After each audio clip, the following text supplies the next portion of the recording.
Hello there. Welcome to Kakaaki, the African Voice on Africa Independent Television, AIT. I am Onoshorena Obozege. Good morning to you. Civil society organizations can best be described as non-governmental pressure groups who across the globe play critical roles in promoting democracy, accountability, human rights, and social development. Countries with well-developed democratic, social, political, and economic structures have less need for civil society groups, while countries with less advanced structures and systems rely more on civil society groups to make things work. Nigeria belongs to the latter category, which is why the country has many and various types of civil society groups who focus mainly on policy advocacy, elections monitoring, and civic education, serving as the voice for citizens. Some of these groups have formed key coalitions to coordinate these efforts with varying degrees of success. Key coalitions exist to coordinate these efforts nationwide. Civil society organizations, CSOs in Nigeria, including major groups like the Civil Society Legislative Advocacy Center, CISLAC, and the Nigeria Civil Society Situation Room, play critical roles in promoting democracy, accountability, human rights, and social development. Despite all these, it is widely believed that civil society in Nigeria has underachieved, which is why Nigeria has made limited progress in the areas they are supposed to advance their cause. Some say there are too many civil society groups, many doing next to nothing. Excessive donor dependency, lack of transparency, limited professionalism, and over-concentration in urban cities are other areas that analysts believe civil society in Nigeria need to work on if it is to make desired impact. Now, many say there is an urgent need for civil society groups to get their act together with the clock ticking towards the 2027 general elections. On Kakaaki, the African Voice this Friday morning, we shall take a look at civil society in Nigeria, its achievement, and what the organizations need to do to remain relevant in the short and long term. And joining us to do this is New Africa Rising Initiative. Also on the program this morning, we shall look at the growing use of skin lightening products in Nigeria as it's raising serious public health concerns, as experts warn that the quest for lighter skin may come with more dangerous consequences, and Nigeria is widely believed to have one of the highest rates of skin bleaching in the world, with more than 70% of women resulting to have used skin lightening product at some point. For many women, and indeed some men, skin lightening products promise beauty, confidence, and social acceptance. But beneath that promise lies a growing health crisis. Despite existing regulations, skin lightening products remain widely available across both formal and informal markets. A group known as the Women Environmental Program in Abuja has been at the forefront of effort, drawing attention to the hidden dangers of mercury-laden beauty product and the health risk they pose to millions of Nigerians. Their latest effort is a documentary titled Fairness at a Cost, unveiling the truth about skin whitening in Nigeria, which highlights the alarming spread of creams and cosmetic products containing harmful substances such as mercury, hydroquinone, and others, chemicals linked to severe health complications. Now, the alarm continues on Kakaaki this Friday morning as we were joined by Priscilla Achakba, the global lead Women Environmental Program, and former skin lightening product user and survivor Oluwatoyin Yakubu, an English graduate of Obafemi Awolowo University in Ile-Ife. That will be the conversation on the program this morning. And remember that you too can be a part of the program, and that will be by sending your views and your comments to all our social media handles on Facebook, X, Instagram, as well as on YouTube. Our handle is Africa Independent TV. Now, this is key because we like that you stay up to date with the latest news and conversations from around the world. Talking about world news, we'll now join Kakaaki World News Desk. Stay with us.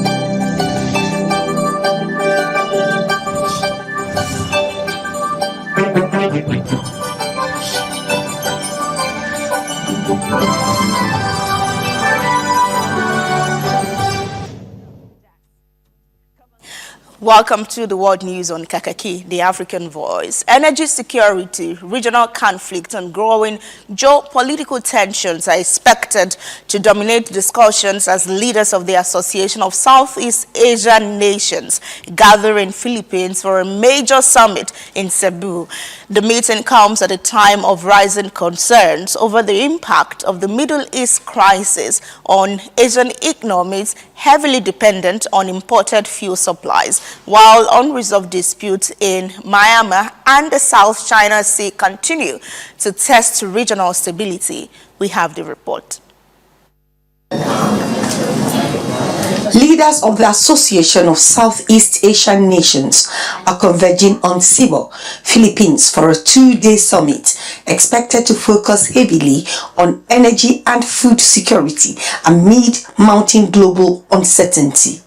The high-level meetings involving heads of government, foreign ministers, and economic officials come as tensions in the Middle East continue to disrupt global energy markets, raising fears across Southeast Asia over rising fuel costs and supply vulnerabilities.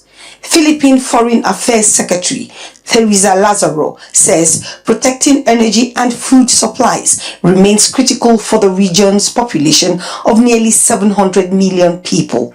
The impacts of this prolonged conflict have now blurred the lines between the political and the economic to gradually affecting the lives of millions of people across ASEAN. Our energy security, food security, and safety of ASEAN nationals have been brought out as the most urgent priorities for our region to address. Analysts say the summit represents a major test of the Philippines' leadership as ASEAN chair, particularly as the bloc faces overlapping security and economic pressures. Beyond energy concerns, Asian leaders are also expected to deliberate on the prolonged crisis in Myanmar, where the bloc continues to withhold full recognition of the country's controversial military-backed election. What began as a distant crisis is now affecting energy prices, supply chains, and economic conditions across ASEAN. These are not isolated effects. These are a reminder that our economies and our vulnerabilities are closely linked. We are already seeing the consequences. Higher fuel and food prices are straining households. Businesses, especially MSMEs, are managing rising costs and uncertainties. Regional tensions between Thailand and Cambodia, alongside unresolved disputes in the South China Sea, are also expected to feature prominently during discussions. Diplomats warn that the growing confrontation involving Iran, the United States, and Israel is further intensifying strategic competition between Washington and Beijing across Southeast Asia. Some observers believe China is increasingly being viewed within the region as a more stable economic and strategic partner, as the United States remain preoccupied with multiple international conflicts. Asian leaders are also expected to revisit negotiations on a long-delayed code of conduct for the South China Sea, although analysts remain doubtful that Beijing will accept any agreement limiting its expansive territorial claims in the strategically important waters. United States and the Vatican are holding high-level talks amid growing tensions over global conflict and foreign policy. U.S. Secretary of State Marco Rubio arrived at the Vatican on Thursday for meetings with Pope Leo XIV following recent public criticism exchanged between the White House and the Vatican. The U.S. Secretary of State Marco Rubio has arrived at the Vatican for talks aimed at easing growing tensions between Washington and the Holy See. Rubio's visit comes after sharp criticism from U.S. President Donald Trump directed at Pope Leo XIV over the pontiff's anti-war position and comments on the Middle East conflict. The American diplomat was seen arriving at the Vatican Thursday morning ahead of a private audience with the Pope and further discussions with Vatican Secretary of State Pietro Parolin. Rubio, a practicing Catholic, has attempted to downplay reports of a diplomatic rift, although both sides acknowledge difficult issues remain on the table. The tensions escalated after Pope Leo condemned threats by President Trump against Iran and renewed calls for peace in the Middle East following military actions involving Israel and the United States. In response, Trump accused the Pope of being weak on crime and ineffective on foreign policy in an unusual public attack against the leader of the world's 1.4 billion Catholics. Despite the disagreement, both the Vatican and Washington are expected to discuss areas of common interest, including religious freedom and several international issues. Officials say the talks will also cover developments in Latin America, Cuba, and Lebanon. The meeting marks the latest diplomatic efforts to stabilize relations between the White House and the Vatican under the first American-born Pope in history. Global energy giant Shell has reported a sharp rise in profit as the ongoing Iran conflict continues to disrupt global oil markets and drive up crude prices. The company joins other major oil producers benefiting from volatility linked to tensions around the strategic Strait of Hormuz. Shell says its profits surged during the first quarter of the year, following sharp increases in global oil prices triggered by the Iran war. The energy company reported profits of nearly $6.9 billion, exceeding analyst expectations and significantly higher than earnings recorded during the same period last year. The rise comes as global oil markets remain volatile following disruptions linked to the conflict involving Iran, Israel, and the United States. A major concern has been the effective closure of the Strait of Hormuz, a critical shipping route through which roughly 20% of the world's oil and liquefied natural gas supplies normally pass. Since the conflict began, Brent crude prices have fluctuated sharply, climbing above $120 per barrel at one point before easing slightly. Shell says stronger performance on its oil trading operations and higher refining margins contributed significantly to the increase in profits. The company's chief executive, Will Sawan, said the company delivered strong results despite unprecedented disruption in global energy markets. Other major oil producers have also reported strong earnings.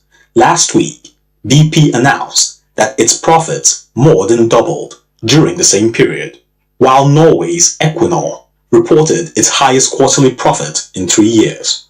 Despite the profit surge, Shell says its overall oil and gas output declined due to disruptions caused by the conflict, including damage to facilities in Qatar and the shutdown of some liquefied natural gas operations. Voters across the United Kingdom are casting ballots in crucial local elections seen as a major political test for Prime Minister Keir Starmer. The elections are also expected to measure growing support for populist parties, including the hard right reform UK led by Nigel Farage. Polling stations opened across England, Scotland and Wales Thursday as millions of voters headed to the polls in local elections that could reshape Britain's political landscape.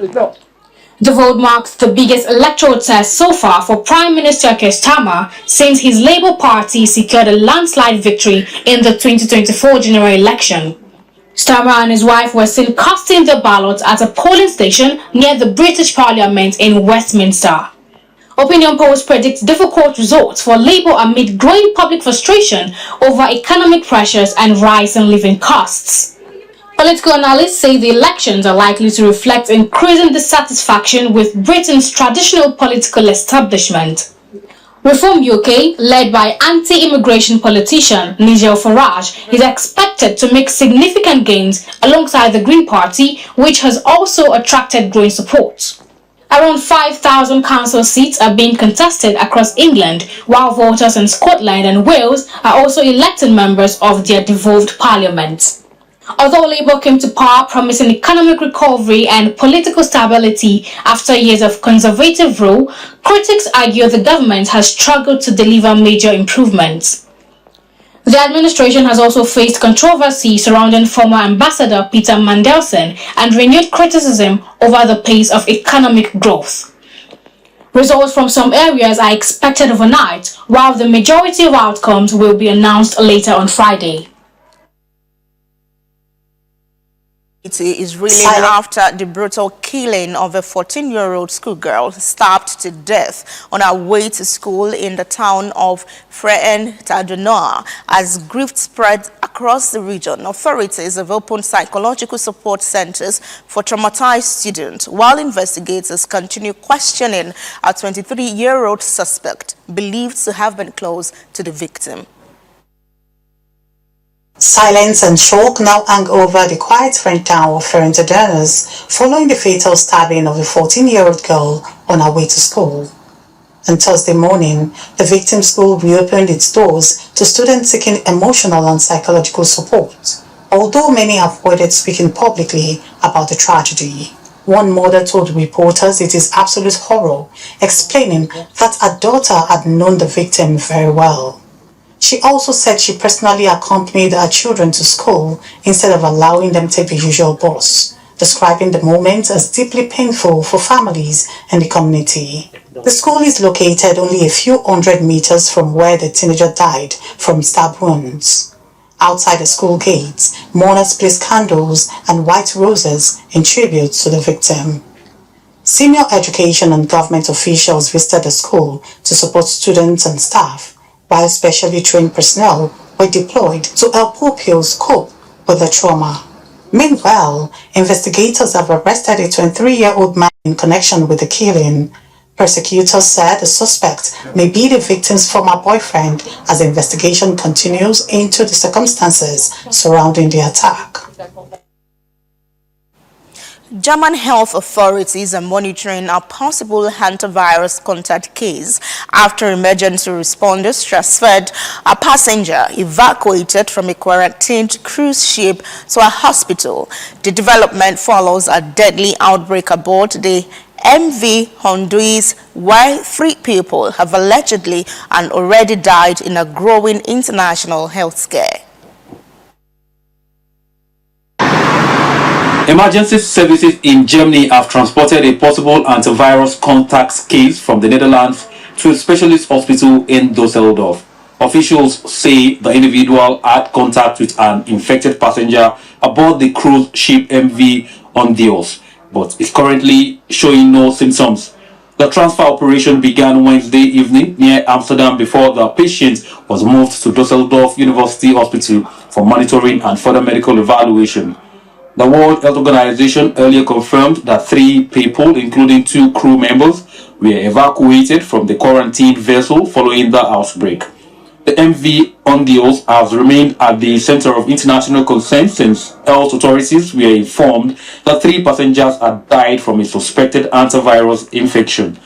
Hantavirus is a rare disease commonly spread through contact with infected rodents, especially through urine, saliva, or droppings. However, experts say the strain detected aboard the ship is an uncommon variant capable of human-to-human transmission. German authorities say the hospital in Dusseldorf has specialized facilities prepared to manage such infectious disease cases as investigations and monitoring continue. Fresh Israeli airstrikes have hit southern Lebanon and Beirut's southern suburbs, killing a senior Hezbollah commander and several civilians in renewed escalation despite an existing ceasefire. The attacks come as international efforts continue to push for broader regional de-escalation in the Middle East.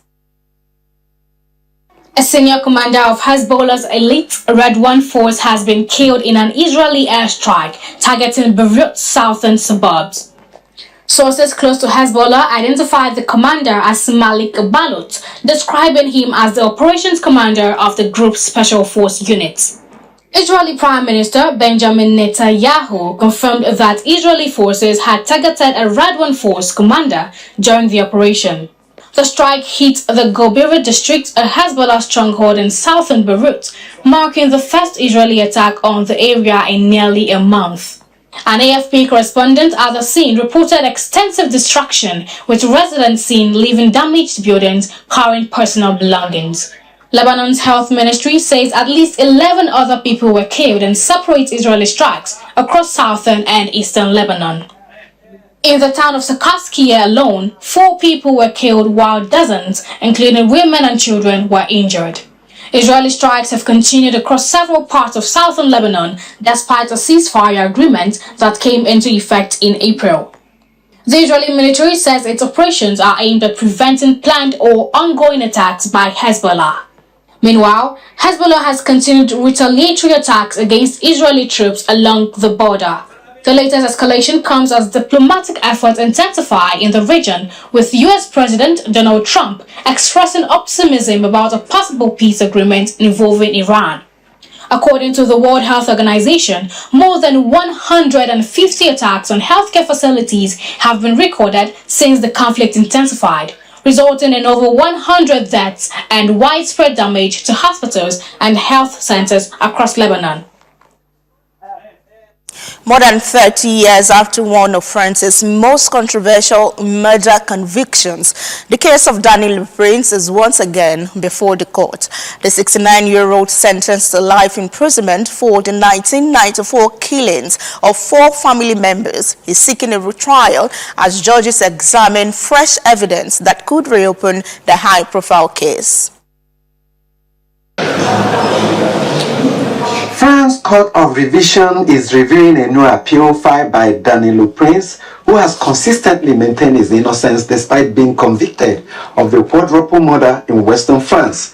The case dates back to September 1994 when Christian Le Prince, his wife and 2 of their young daughters were found stabbed to death inside their home in Turin-sur-Dieu in the South region.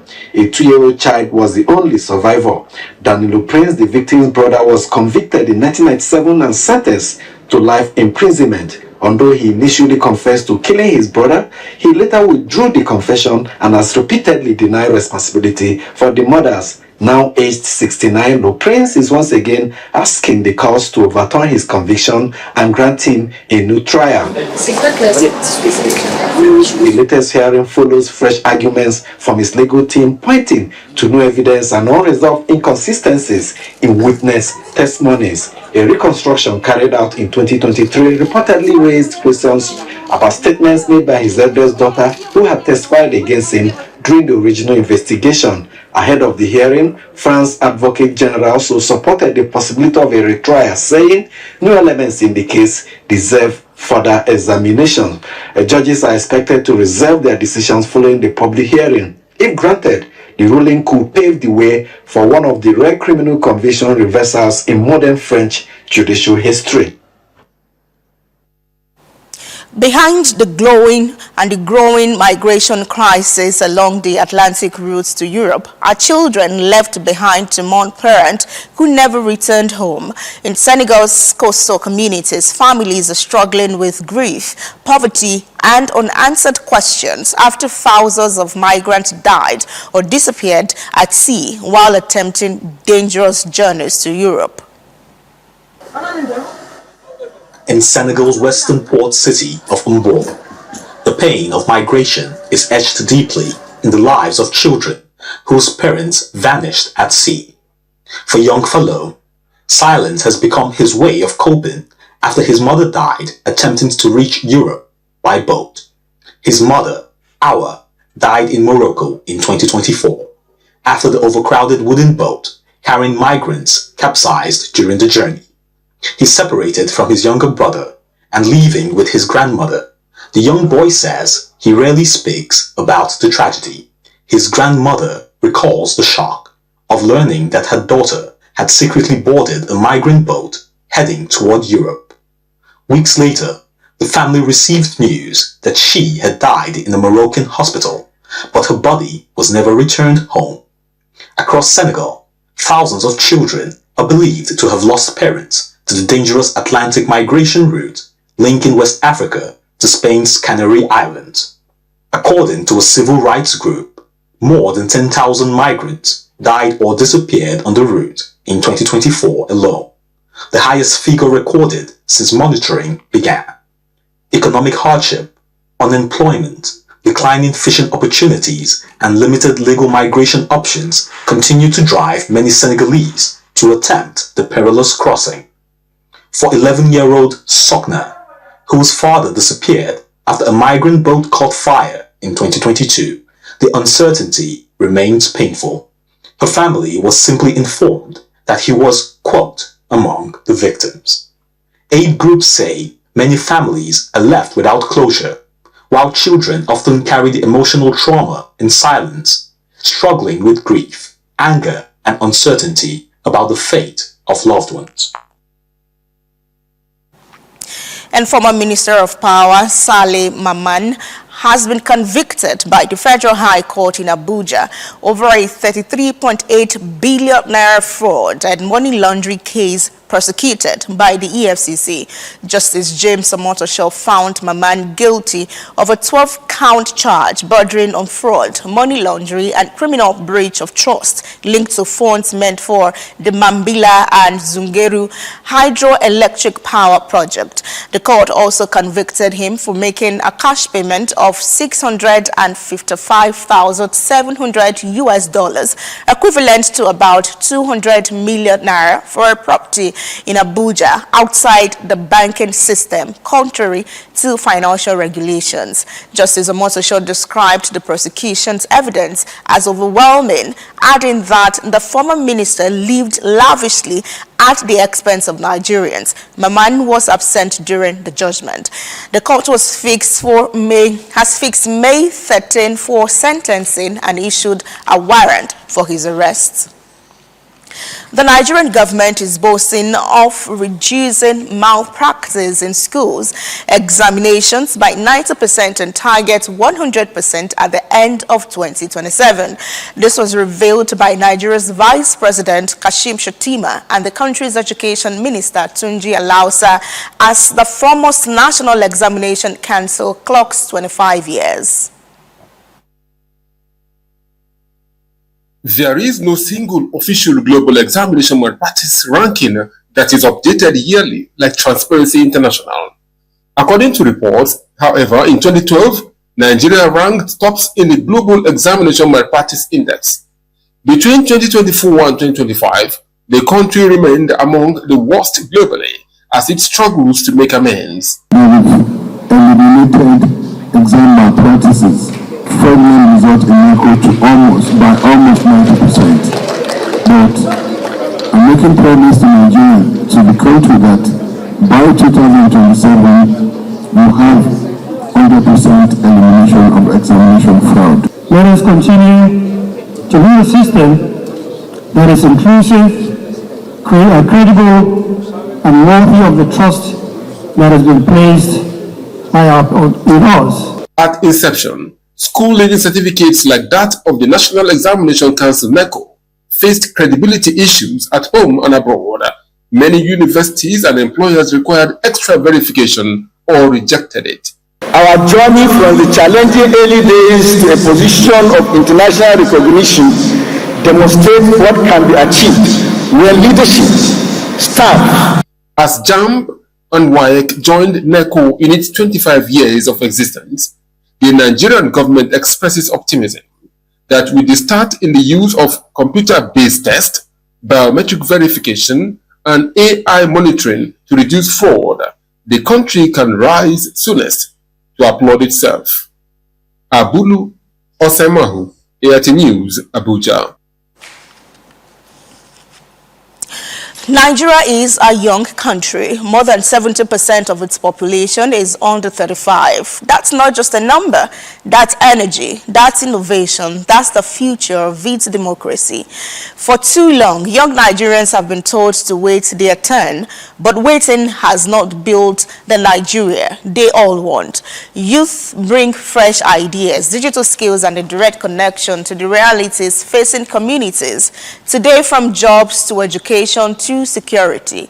The importance of youth in politics is not about age, it's about representation, it's about accountability, it's about building policies that reflect the people who will live with the consequences longest. Real change in Nigeria will come when young people have a seat at the national, state, and local table, not as an afterthought, but as partners in shaping laws, budget, and the future of this nation. More than 1,000 homes have been destroyed across parts of Niger State following a series of violent windstorms linked to the intensifying rainy season. Communities in Mokwa, Bida, and 4 other local government areas are now counting losses as emergency officials warn that climate-related disasters are becoming increasingly severe across the state. The Niger State Emergency Management Agency says it has commenced rapid assessment operations following the devastating windstorms that swept through several communities across the state. In a statement issued by the Director General of NSEMA, Abdullahi Baba Ara, through the agency's spokesperson, Hosseini Ibrahim, preliminary findings show that more than 1,000 houses were destroyed or damaged in Mokwa local government area alone. The worst affected communities include Sawmill, Igbege, Wayata, Igbege Station, Girigi, Efu, Shaba, Lile, Tifen, Madza, Yafo, and a host of others. In Bida local government area, affected communities include Chinyani, Nasarafu, Bariki, Kwari, and others as well. The agency has also confirmed earlier windstorm incident in Lafun, Kacha, Bako, and Marigan local government areas, where more than 100 houses were reportedly destroyed in Durugo community under Bubi ward in Mariga local government area. NSEMA says it is collaborating with relevant stakeholders and local government authorities to conduct detailed assessment aimed at determining the full extent of the damage and the humanitarian needs of affected residents. And that is the world news on Kakaaki, the African Voice, this Friday morning. Up next on the program is Kakaaki Business. Welcome to Kakaaki Business. The numbers of Americans filing for unemployment benefit rose slightly last week, signaling that the United States labor market remains resilient despite economic uncertainties and layoff in parts of the technology sector. According to the U.S. Labor Department, initial claims for unemployment benefit increased by 10,000 to 200,000 for the week ending May 2nd. The figure was lower than the economists' expectations, reinforcing confidence in the strength of the labor market. Recent government data also showed that job openings increased in March, with nearly 1 vacant position available for every unemployed Americans. Analysts say the data point to steady hiring conditions and limited layoff across most sectors of the economy. Although major technology companies continue to announce job cuts linked to artificial intelligence adoption, economists believe many affected workers are cushioned by severance packages. Meanwhile, concerns remains over possible economic risk from tensions in the Middle East and disruptions to global shipping routes. United Arab Emirates has reportedly continued exporting crude oil through the Strait of Hormuz despite escalating tensions linked to the US-Israeli conflict with Iran. Industry sources say some shipments were moved discreetly, with vessel tracking systems switched off to avoid detection.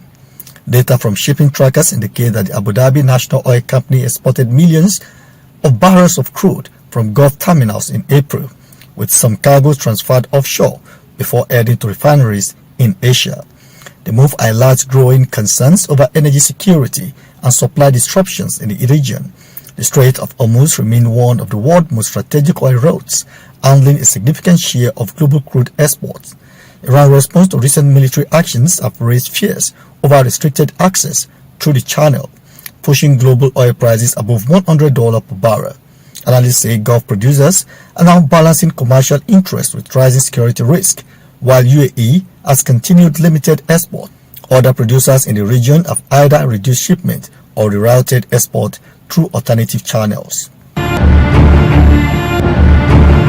Global stock markets recorded modest gain Thursday as investors reacted positively to signs of possible diplomatic progress between the United States and Iran. At the same time, oil prices continue to retreat from recent highs. On Wall Street, the S&P 500 and Nasdaq indexes remained close to record level, while Asian markets advanced strongly, with Japan's Nikkei index crossing the 62,000 mark for the first time. Investors were encouraged by reports suggesting that both Washington and Tehran may be moving towards a temporary agreement to reduce hostilities. Brent crude oil price fell by nearly 4% after dropping sharply the previous day. Economists say the decline in oil prices have reduced pressure on global inflation and bond yields, improving investors' confidence across financial markets. In Africa, global rating agency Moody's says South Africa's fiscal position is expected to improve gradually as government reforms begin to strengthen public finances and economic growth prospects. In its latest assessment, Moody's projected that South Africa's budget deficit will narrow steadily over the next 2 years, supported by stronger government revenue, spending controls, and improved funding conditions. The agency also expects the country's debt level to decline gradually after peaking in 2025. Moody's noted that ongoing reforms in electricity supply, logistics, and water infrastructure could boost economic growth and attract greater private investment into Africa's most industrialized economy. Nigeria's currency, the Naira, may continue its recent appreciation against the US dollar as foreign exchange inflows improve and market demand remain moderate. This is according to traders survey by Reuters.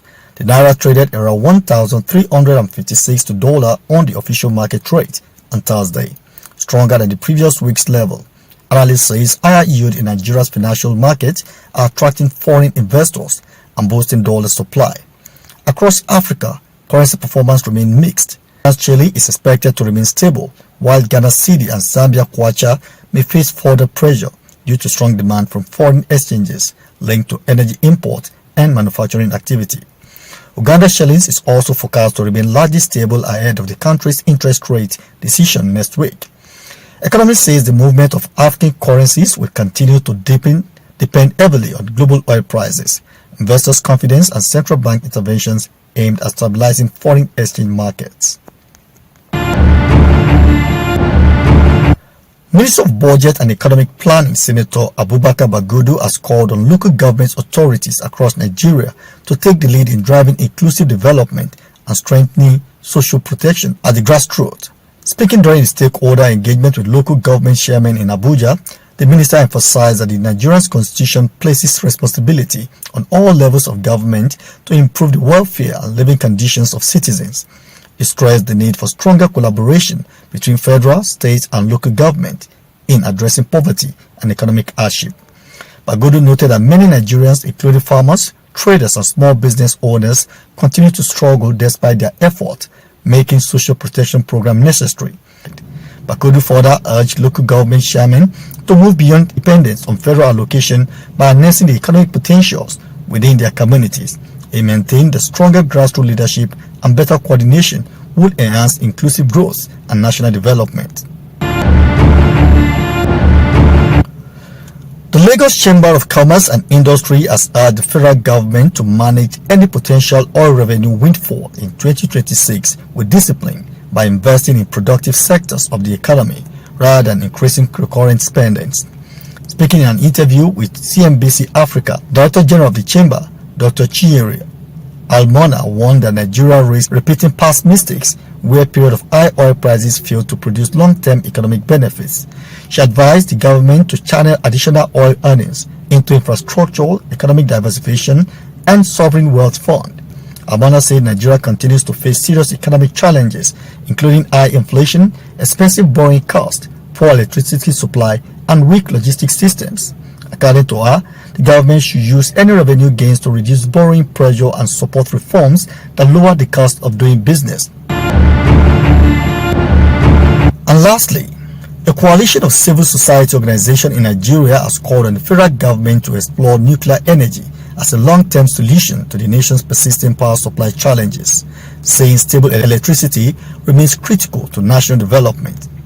The call was made during a sensitization workshop organized for civil society groups at the Nigerian Nuclear Regulatory Authority, NNRA, in Abuja. The workshop themed Exploring the Challenges, Achievements and Prospects of the NNRA in Solving Nigeria's Energy Problem, focused on the role of nuclear energy in strengthening the country's power sector. Speaking at the event, a representative of the coalition stressed that Nigeria must diversify its energy sources to meet growing industrial and economic demands. We have not been able to get power right from the normal way of generating power, which is the grid.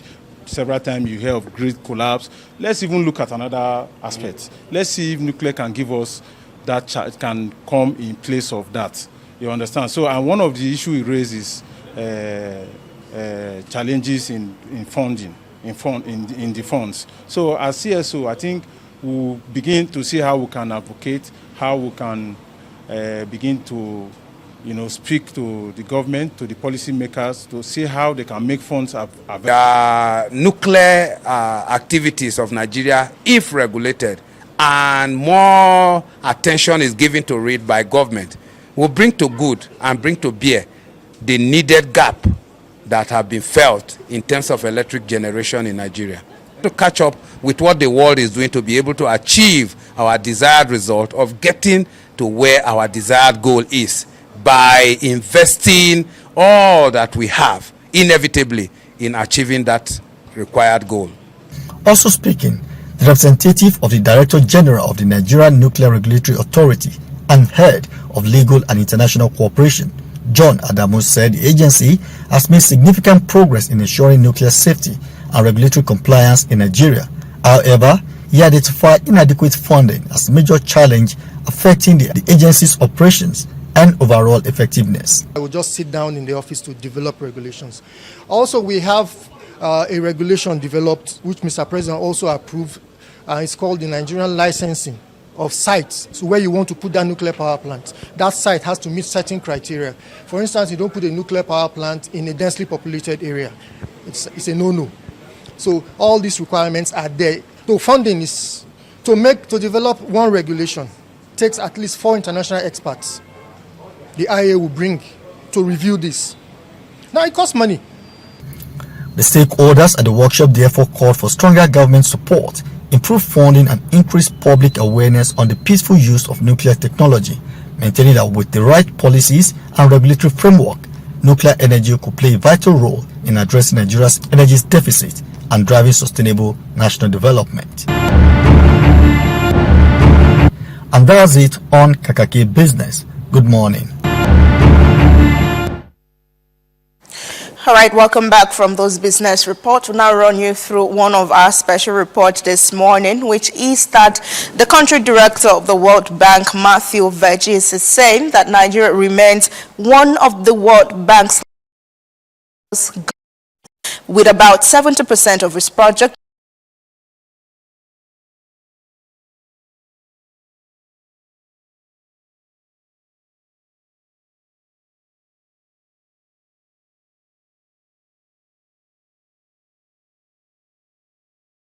model World Bank intervention delivery state. He also emphasized a new direction focused on leveraging World Bank's financing to attract private investment, particularly in infrastructure projects such as mini-grid electricity. In the last 3 months, about 1 million people a month are being connected to electricity in Nigeria. So if we can sustain this progress, suddenly now you can see making a difference. The lead agricultural economist at the World Bank, Hardwick Charlie, presented a new agricultural program aimed at strengthening value chain and improving productivity among smallholder farmers. We are looking forward to working with Mr. Rao, given the potential for agriculture in this state. And so, where we went today in the field trips that we were taken to, we saw very good examples where we could build from. Nasarawa State Governor Abdullah Isuli commended the World Bank for its continued partnership and for recognizing Nasarawa State as a top-performing partner. We love the outgrower scheme here in Nasarawa State, and as I explained to you a little earlier, it has worked extensively in Nasarawa State, so that's one of the reasons why you see us very aggressive on the agro. The World Bank and the Nasarawa State government reaffirmed their commitment to strengthening collaboration and ensuring effective implementation of development projects in Nasarawa State. Mwesi Shakia, AIT News, Lafi.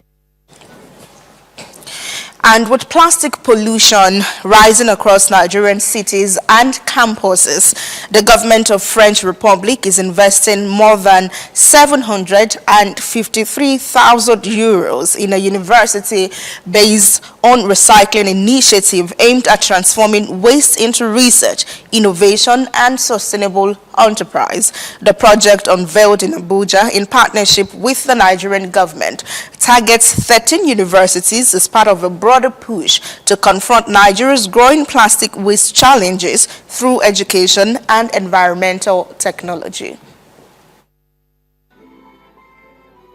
The initiative is aimed at tackling plastic waste challenges in Nigerian universities through recycling, research, and student-driven sustainability efforts, in what the ambassador of France to Nigeria, Mark Forrester, describes as France's commitment to supporting Nigeria's environmental and education goals through practical solutions and local capacity development. Through this project, we were genuinely impressed by the quality of research being carried across Nigeria on this issue. The transformation and entrepreneurship strand then aims to equip two universities with microplants developed partly in the region for recycling waste and bringing products to the market, whilst providing a rich environment for research within the host universities. University officials say the project will strengthen campus environmental sustainability. We cannot continue to swim in the pool of poverty when there's wet all over the streets. I think what the Nigerian people and in fact the youth need is appropriate motivation, appropriate creativity, innovation, guidance, and support to combat the abundant source of wealth that exists everywhere. I want to thank the French Embassy for leading in this cause. The Nigerian government sees it as its own asset, providing the necessary facilities that will drive learning to ensure that quality education finds its place in Nigeria and impacting on the Nigerian people. Today, we are pleased to be on the side of the solution to plastic waste menace in Nigeria, and we will continue to work with the embassy and all the universities to contribute to achieving a circular economy in Nigeria, in our campuses, and across the world. Stakeholders hope the initiative inspires cleaner campuses and long-term environmental responsibility nationwide. French officials expressed readiness to expanding the partnership to more Nigerian universities. And up next on the program is our social intervention segment.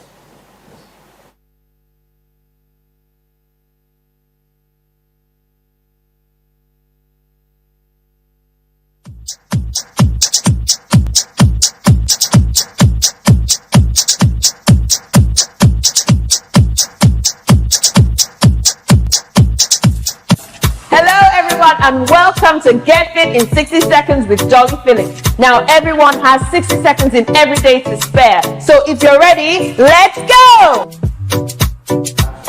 Alright, today's workout is 2 knees, 2 kicks, and 4 jumping jacks. Have we got that? And your time starts now! Let's go! 2 knees, 2 kicks, and 4 jumping jacks. Come on, let's go. 1, 2.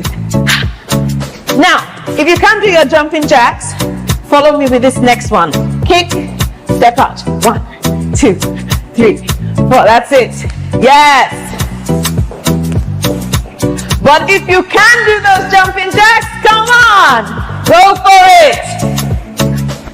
30 seconds more. Come on, we're going. No stopping now. Stay with me. If at any point you need to slow it down, please be my guest. Come on. We're almost there.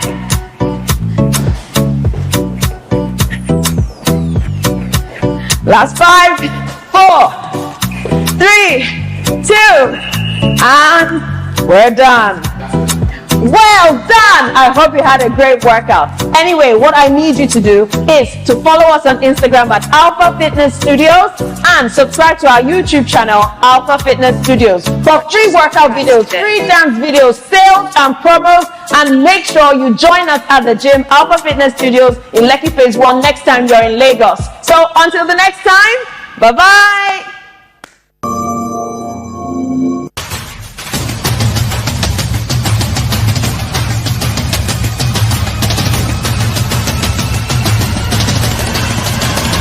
Hello, great people of Nigeria. Hello there, my name is Etienne Apansong, your preferred etiquette coach. Today, let us look at personal space. What is personal space?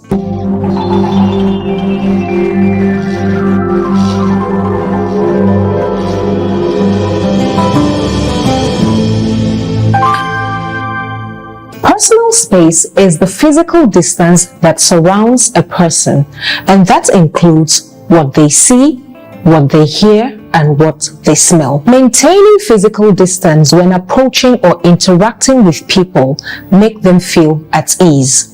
At social situations, you should never be too close to a person that you can either smell their breath or have them smell yours. Maintain a tone of voice that is audible enough for your direct audience without being a disturbance to others.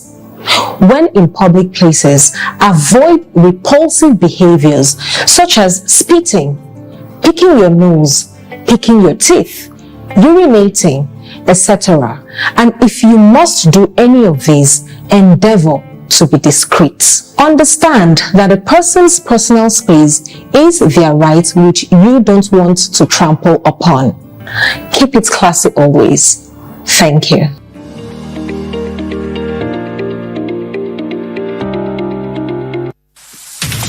Gender Agenda is where policy meets people. It's a bold policy literacy platform bridging the gap between decision makers and women across every sector. From parliament to politics, from leadership to governance, from peace to economy, development, human rights, from Nigeria to the rest of Africa, Gender Agenda amplifies voices too often excluded, ensuring every voice counts. Through compelling storytelling, social impact dialogue, thought-provoking documentaries, town halls that lean on data and research, we raise the bar. Gender Agenda, every Friday, 4:30 p.m. on AIT and on AIT's YouTube channel live. My name is Adora Sydney Jack, and this is Gender Agenda. Gender Agenda, women rising. Get ready for a bold new chapter in political discourse. This month of May, the conversations that matter most are stepped in the hallowed chambers where laws are forged and a nation's destiny is decided. This is your parliamentary program, Inside the Parliament on AIT. Voices rise, opinions clash, debates ignite. We cannot be apologetic in the discharge of our constitutional duties as lawmakers of the Federal Republic of Nigeria. The burden of proving that the elections have been conducted peacefully and in accordance with law must shift Dr. Ahmed. From the Senate to the House of Representatives, this is where policies are tested, laws are crafted, and authority is held to account. We spoke to some lawmakers on their opinions of the document presented by the president. Every motion, every argument carries the hopes of millions. We need more hospitals, more health clinics in communities so that they can effectively take care of the primary health need of our people. The questions are tough. The exchanges are intense. Mr. President, you can have your way, but I will have my say. You can use the gavel, and I will use my voice. And those who want the proviso are 55 in number. And so the proviso says. But who truly stands for the people? Who is driving the change that defines our tomorrow? Let us tell ourselves the truth. Why are we here talking about LGBT, GTBT, whatever? Get the answers on Where Nigeria Decides on Inside the Parliament on AIT every Tuesday, 4:30 p.m.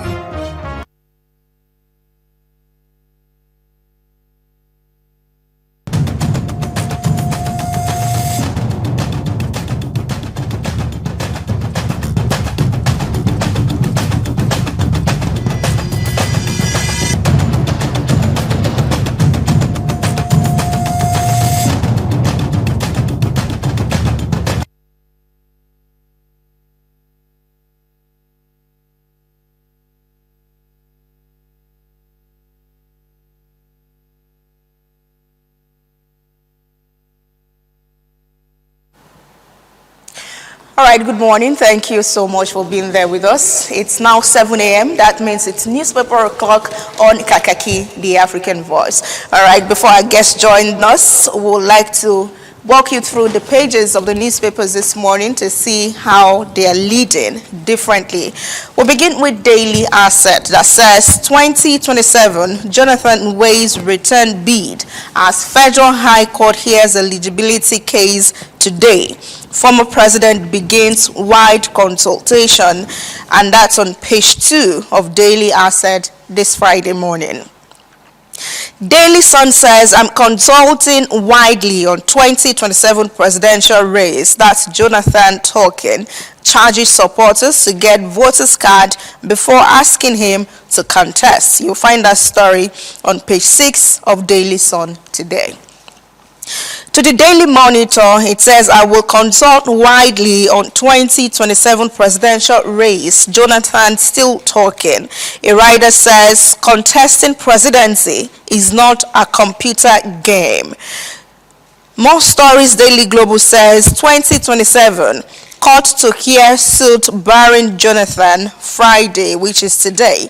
Advanced training, technology-driven operations critical to Nigerian Army success. That's the Chief of Army Staff there.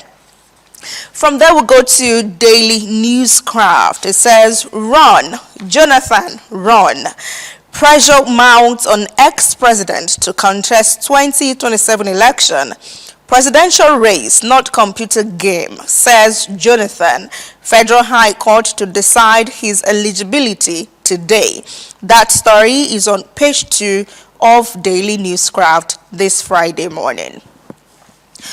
Let's now cross over to Blueprint. It says xenophobic attacks. Federal government moves to rescue citizens in South Africa. Commits to diaspora engagement. Okay, so from there we go to Nigerian News Direct. It says xenophobia. Federal government to evacuate Nigerians from South Africa. That's how it leads. And we have a picture of the Vice President Kashim Shettima submitting the nomination form of President Bola Ahmed Tinubu right there. From there we'll go to Al Jazeera Nigeria Friday.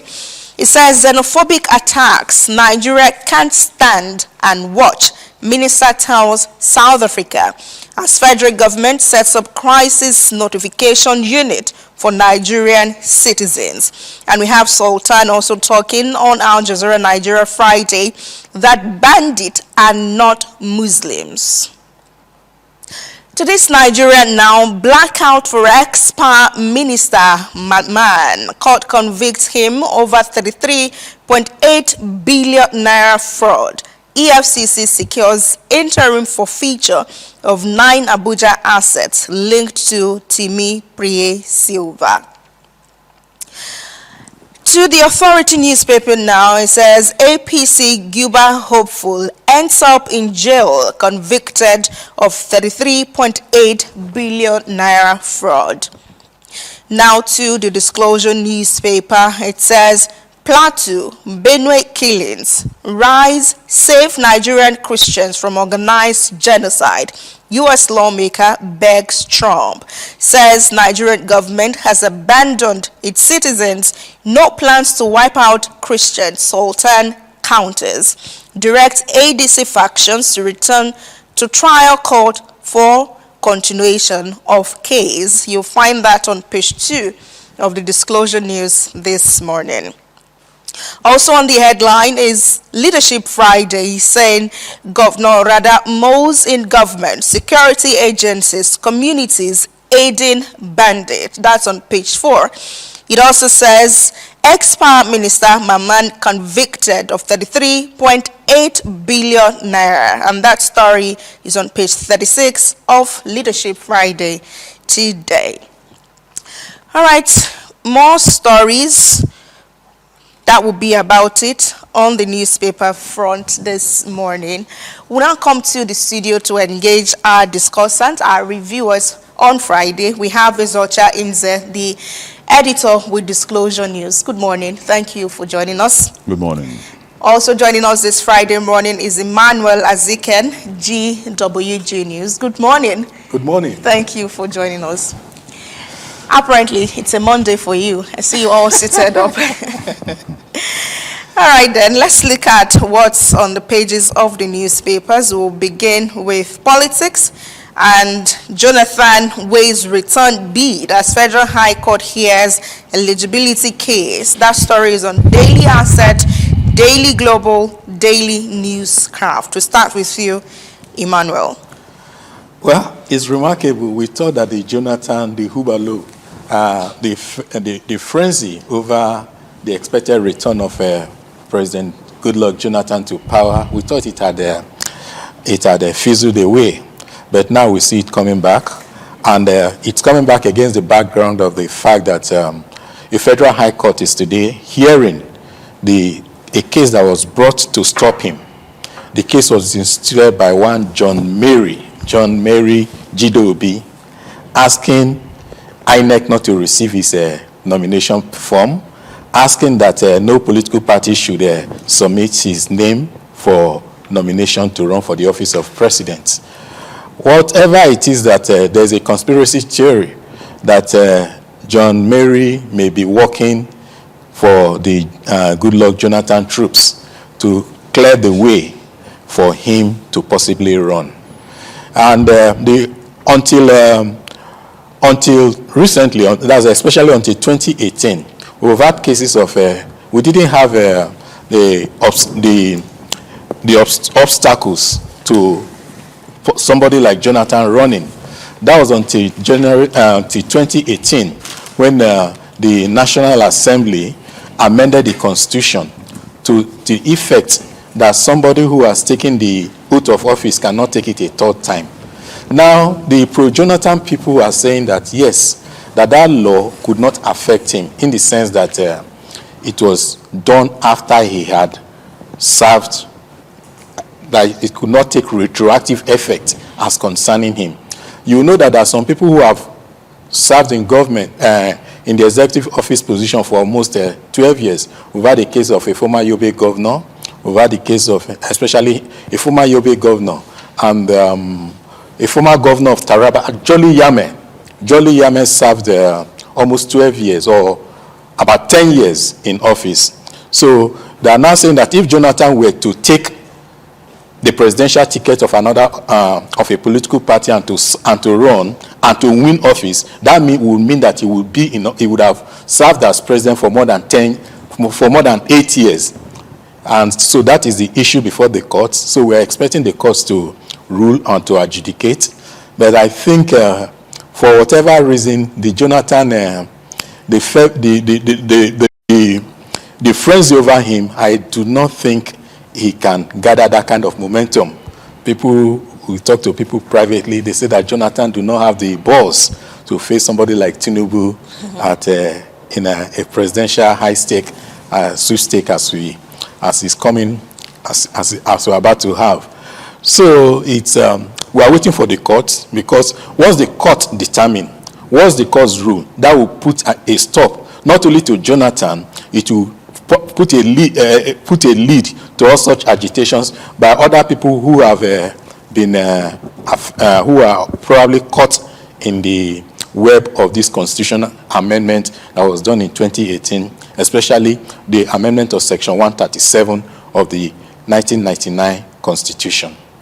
Yeah, I hear you loud, but talking about balls, there are people who say that, well, it doesn't exactly count. Well, he appears peaceful, and people have argued how that peaceful politicians are not really successful, or peaceful people are not successful politicians. And maybe this is just a call, because he says he's going to do consult widely. But we know that the wife had once said that they have a family relationship with the Tinubus, and maybe they would not want to go against them. But let's look at one of the things that he said, Izocha, that elections, voting is not a computer game. Yeah, he's very correct. It's not only asking Jonathan to join the race. It's also about knowing, like Emma said, what is the base, what is the structure that the former president has now, you know, to bolster his image and be able to counter a very strong candidate like Tinubu and probably any other strong candidate from the ADC or NDC. And I also look at it, the statement by the former president that he is consulting and that presidential election is not a computer game is very, very correct.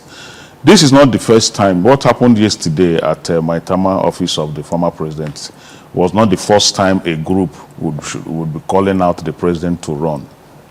Prior to the 2023 election, there was a very huge rally, very heavy rally at his same Maitama office. Very huge crowd, youths, stakeholders, groups calling him out to run, and he ended up not running. I don't think that Jonathan's body language looks like somebody who wants to throw in his weight on this ring. You think he was being diplomatic with them? I want to believe he was being diplomatic.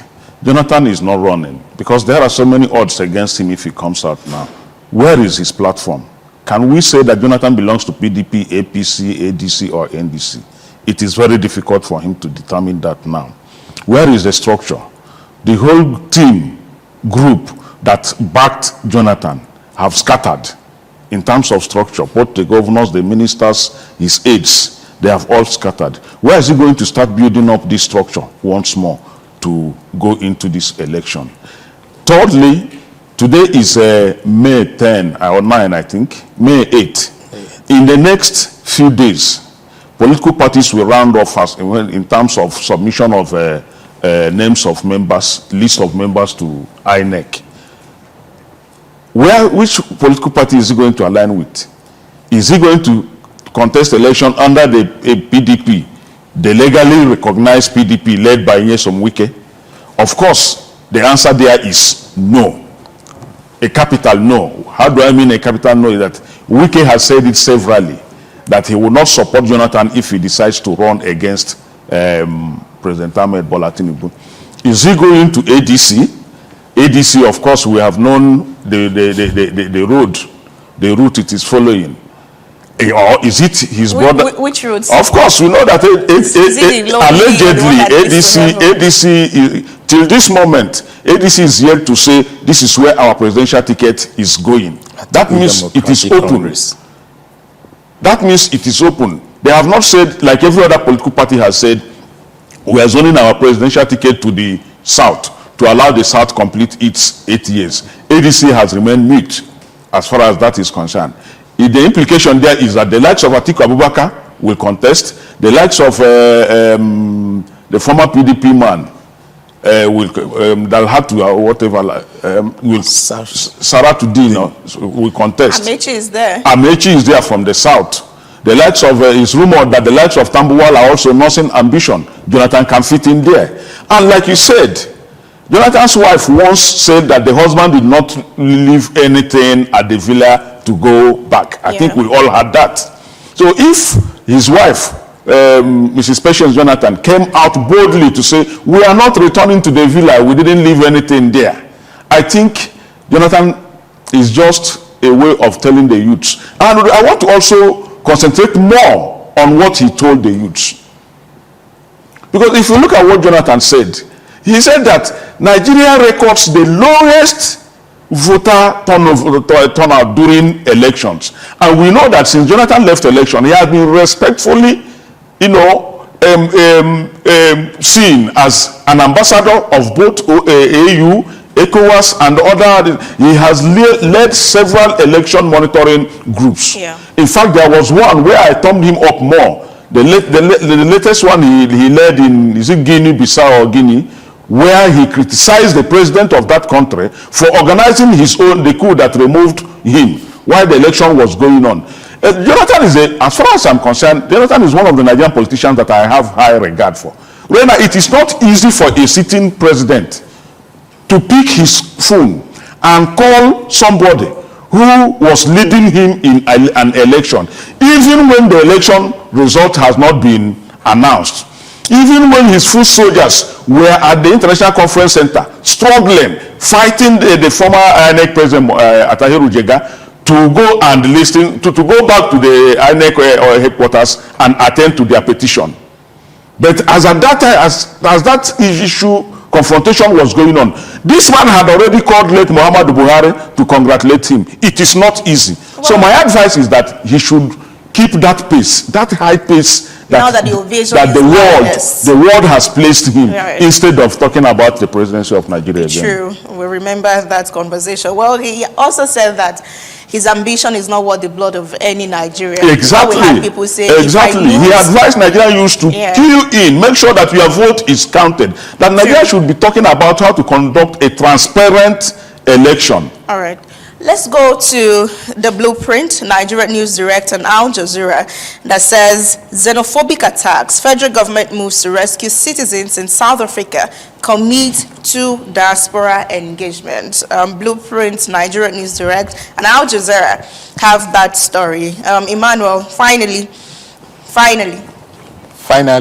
I think it's worthy and commendable that even though late, the administration is recalibrating its policies towards South Africa, especially because it's disheartening how the South African authorities and people have turned against Nigeria. We remember how we as students, as members of Nigeria United Students Association, how we contributed in several dimensions, in several ways towards the liberation of South Africa. There were some people paying one naira at that time, or 10, I can't remember the amount, to help liberate South Africa. But these guys, whether it's out of laziness or indolency, they have been unable to engage themselves towards economic liberty. They have allowed foreigners, they have allowed the whites to dominate over them and turning sour grapes over especially over Nigerians. They accuse Nigerians of taking the beautiful ladies there. They accuse Nigerians of dominating the economy. They are everything. They are accusing Nigerians, and it's so pathetic. And we commend the administration in Nigeria for taking a new proactive action towards towards South Africa. And also interesting or remarkable is the redeployment of Fani Kayode from Germany for whatever reasons, whether he wasn't accepted there, but let him go and engage them. We need somebody like Fani Kayode to come and to speak for Nigeria in South Africa as the ambassador of Nigeria to South Africa, or High Commissioner of Nigeria to South Africa. We do not expect him to keep quiet in the face of the xenophobic attacks against Nigerians. Well, he wrote about it yesterday. That's Fani Kayode, and he clarified that he was not rejected as it's trending, yes. that he actually applied for redeployment and he was brought to South Africa. He says that he has never been there, so he wanted to try his hands somewhere entirely new. He has debunked that. But let's look at it from your lenses, Izocha. Al Jazeera Friday says, xenophobic attacks, Nigeria can't stand and watch. Minister tells South Africa. And he's saying, as federal government sets up crisis notification unit for Nigerian citizens. There are people who say, well, better late than never. How would you review this headline? Yeah, like you said, it's better late than never. It is what Nigeria has been doing in terms of what concerns its citizens has not been proactive. They will only act when people start shouting, people start calling them out. This xenophobic attack that we are talking about now did not start today. I think this is the second week of it. And we not only have a foreign affairs minister, we have a commission that is called the Diaspora Commission.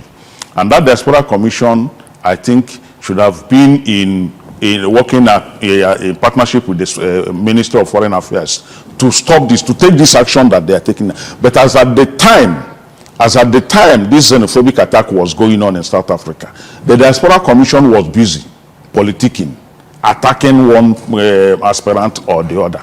I don't think they need that, because they are not appointed. Yes, I know that every head of every commission is a politician. That was very, very uncalled for. Focus on why you are, appointed, on the terms of your appointment. Now that they have started this move to bring Nigerians back, it is something that we can applaud here. The president has done well, and I think they should also follow it up. You know that before now, some airlines used to volunteer to do that. I know that Air Peace has done that severally for Nigeria. But I think at this period, when the A1 fuel, Jet A1 fuel price has gone up, and there has been no remedy so far, I don't think such help will come from those areas. But federal government has done well by initiating, bringing back Nigerians. But they should also let South Africa know, just like the minister has said, we can't stand and watch. They should also let South Africa know. That is also why we are talking about the return of history in Nigerian schools. Because if Nigerians are not made to read and know what has happened in the past, the present will be doomed, and the future will be very, very unpredictable. Nigeria has been a power holder as far as South Africa is concerned. We know that their former president, the late Nelson Mandela, at one time was helped by Nigerian government. We know how the Nigerian government, both military and civilian, has tried to fight apartheid in South Africa. They can't pay Nigeria back this way. They cannot pay Nigeria back this way. And they are talking, a man said here that they are complaining that Nigerians have taken over their jobs, Nigerians have taken over their beautiful ladies. And what are they doing?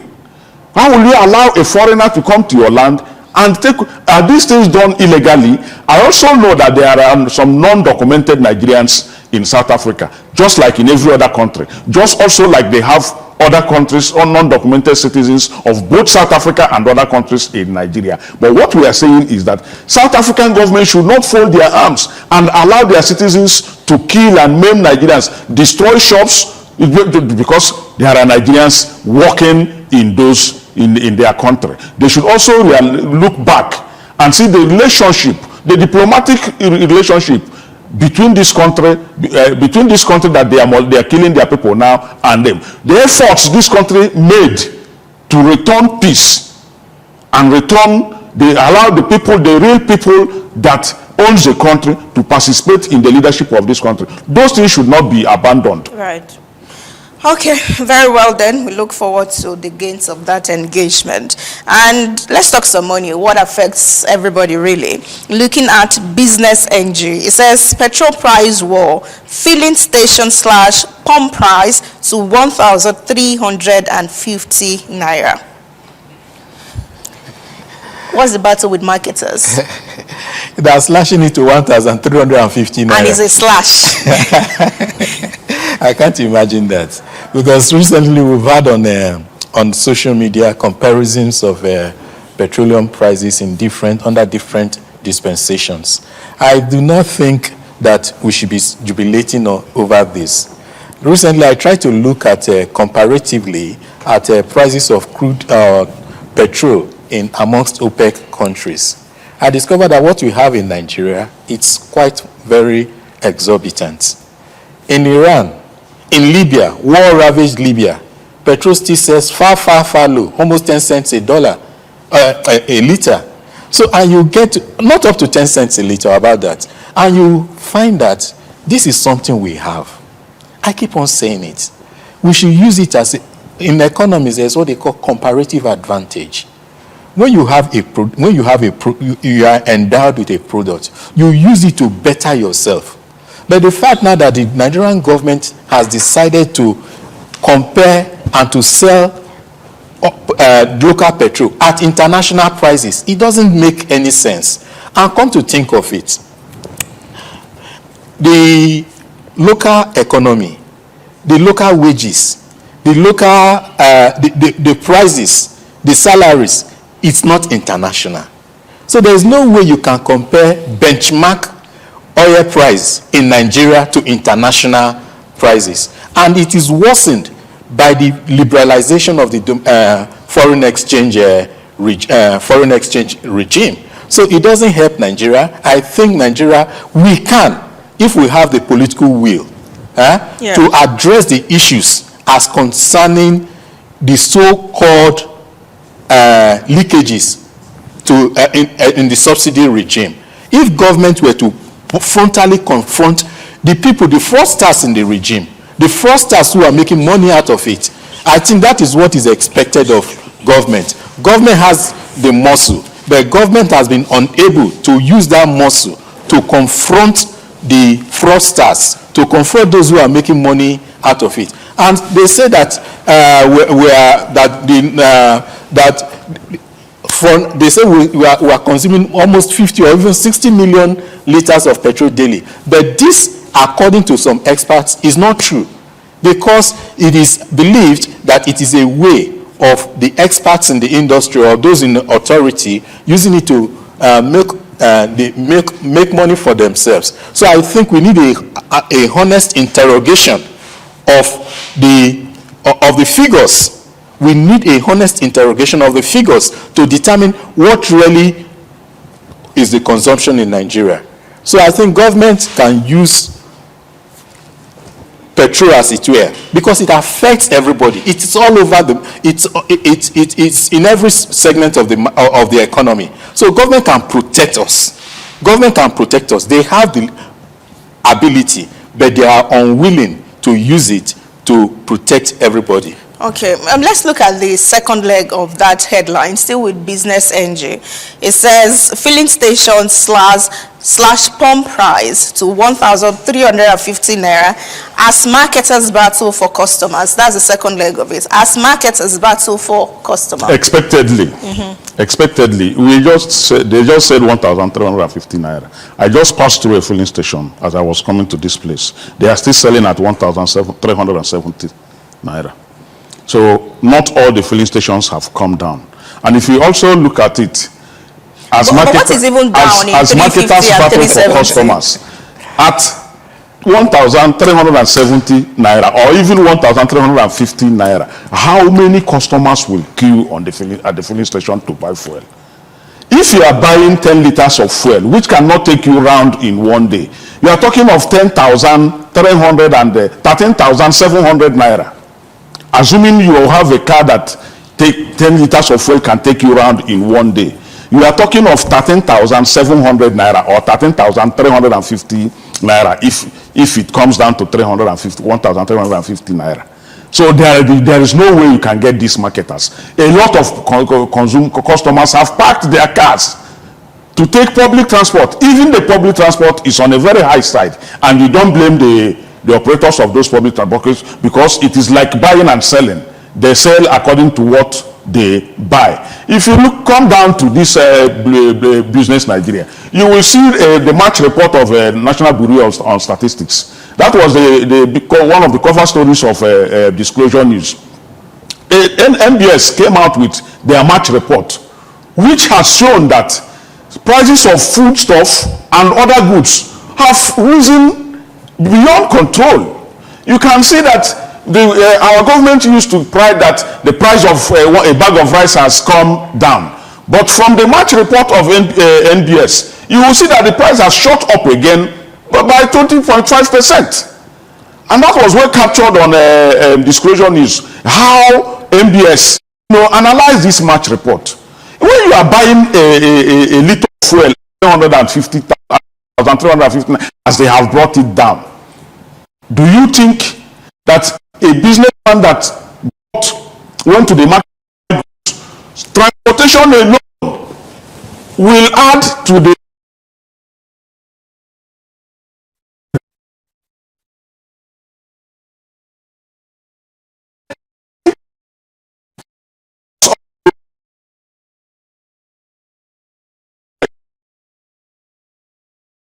as well going up? That means that the Nigerian government money making surplus from the high price, additional price of crude oil. What happens to our own? Our excesses, I think, should be used to melt down the sufferance, because it is this crude that we sell, but regrettably we import the refined crude. When we now sell the crude, we import it in another form, refined, and the people here are the ones bearing the cost. I think the excesses we are making now, the federal government is making now, which some analysts have put at above 5 billion naira, above $5 billion, should be put to at least reduce this pain. This pain is getting out of hand. Nigerians are suffering. You can't fuel your car. You can't even afford to go on the public transport. When you go to the market, the headache is most there. At the market, even the seller is complaining, the buyer is complaining. Okay. This is very serious. Very serious indeed, and we're looking forward to actions out of this. All right, at this point, we'd like to thank you, our dear reviewers. I just want to, something happened yesterday.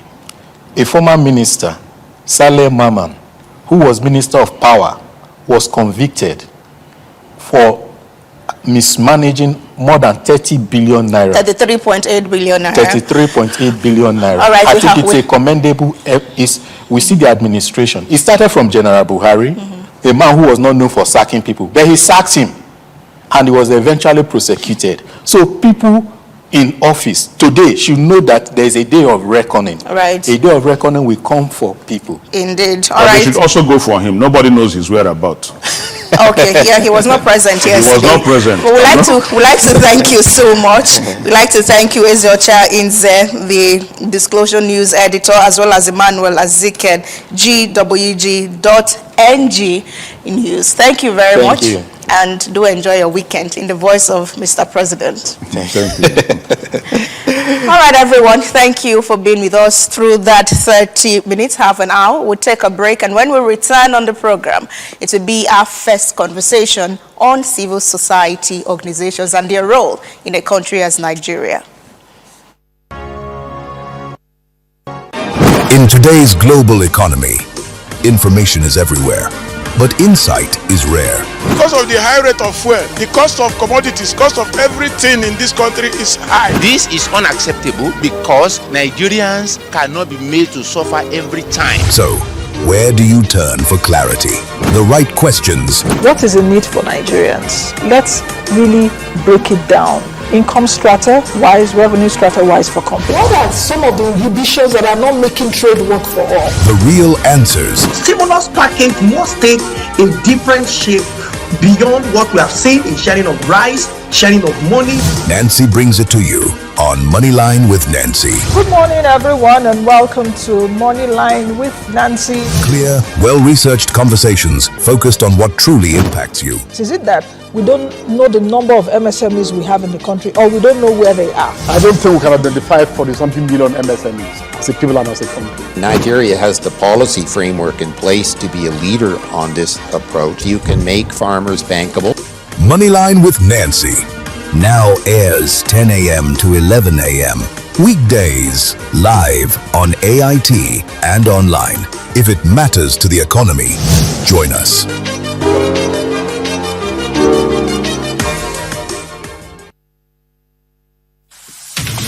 Gender Agenda is where policy meets people. It's a bold policy literacy platform bridging the gap between decision makers and women across every sector. From parliament to politics, from leadership to governance, from peace to economy, development, human rights, from Nigeria to the rest of Africa, Gender Agenda amplifies voices too often excluded, ensuring every voice counts. Through compelling storytelling, social impact dialogue, thought-provoking documentaries, town halls that lean on data and research, we raise the bar. Gender Agenda, every Friday, 4:30 p.m. on AIT and on AIT's YouTube channel live. My name is Adora Sydney Jack, and this is Gender Agenda. Gender Agenda. Women Rise. All right, everyone, welcome back and thank you for being there. We start our first conversation this morning, which is around the role that civil society organizations play in governance in Nigeria. And this is quite key because civil societies can be best described as non-governmental pressure groups that help across the globe to play critical roles in promoting democracy, accountability, human rights, as well as social development. Are they doing enough in countries like Nigeria? We are situating it. So joining us to do this conversation live in the studio is Kunle Yusuf, the Director General, Civil Society Organizations on Community Advancement and Humanitarian Empowerment Initiative. Good morning, Kunle. Good morning. Thank you for joining us. Good morning. So we're assessing the role of CSO in democracy, governance, policies, governance of Nigeria. How did civil society, to start with, evolve into a movement? Well, thank you for having me this morning, and good morning to Nigerians viewing the program this morning. And that is a very strategic question. The role of civil society in government is very simple. Civil society is, we act as a bridge between the government and the masses for a credible voice to be heard. And in this regard, the roles of civil society is sectorial in nature, but most importantly, the most fundamental 5 roles of the civil society as follows. 1 is program advocacy. All right, when the government, come up, they have a program, and the civil society will look into it, how this program will be implemented in order to for Nigerians to enjoy the dividends of democracy. Second one is research and data collation. All right, civil society play a major role. Civil society play a major role in research and data collation. Third one is transparency, accountability, justice, and equity. And fourth one is community and social development, conflict resolution. And the last one is building a bridge between the government and the masses. These are predominantly roles of civil society in promoting the existence of governance in Nigeria.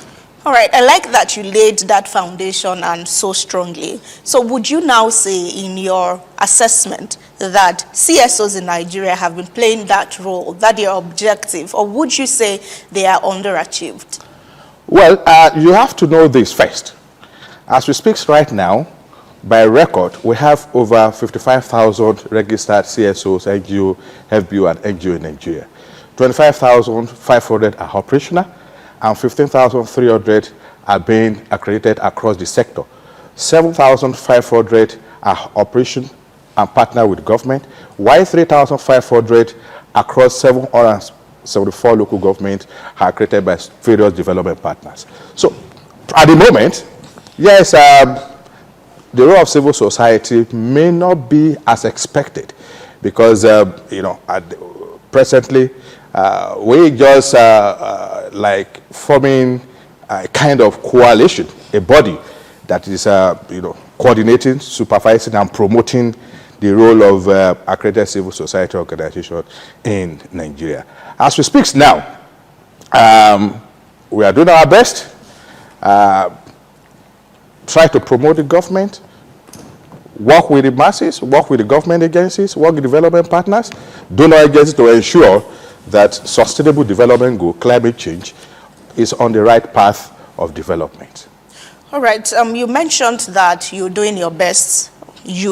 That's CSOs. Yes. But there is the argument that maybe this best is grossly inadequate because the roles and the areas that the CSO should be filling in Nigerian democracy, for example, is still left ungoverned, if we have to leave it that way. So talking about socio-economic spheres, they are still there. We also have the socio-political, the democratic, but in some cases, they've not just been abandoned, but maybe even gone worse. Talking about democracy as an example. Well, in the democratic space, the democratic setting is another sector entirely as far as civil society is concerned.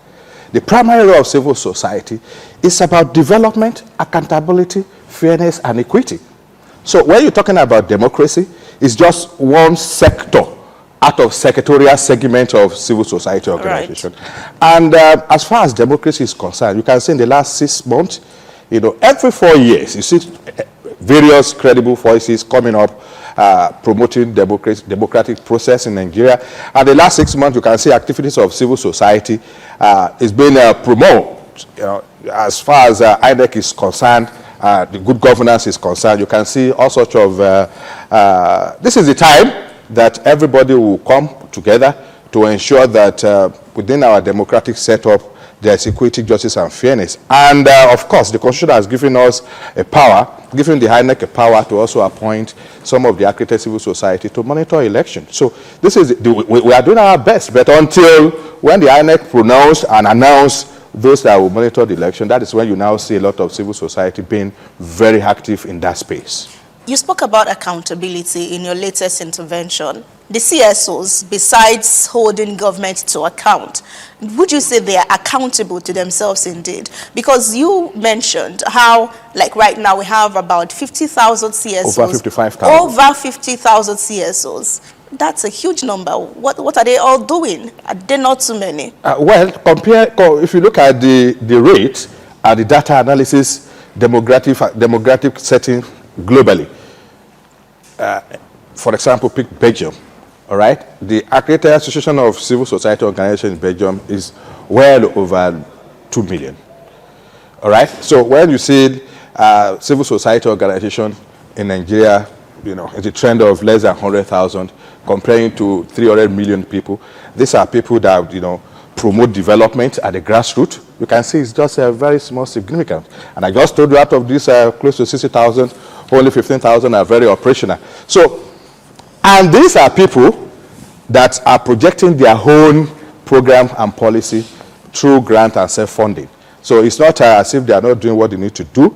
Go to the local government. Since the announcement of local government autonomy, civil society has been working in various local governments to promote development and also work with Community Development Council to ensure that development is feasible in the local government. Yeah, you just mentioned funding, which was about the next thing I was going to talk about. All right. We know how much CSOs depend on donor funding, both locally and internationally. So much so that most of the times these CSOs are unable to fund a single project that is non-funded.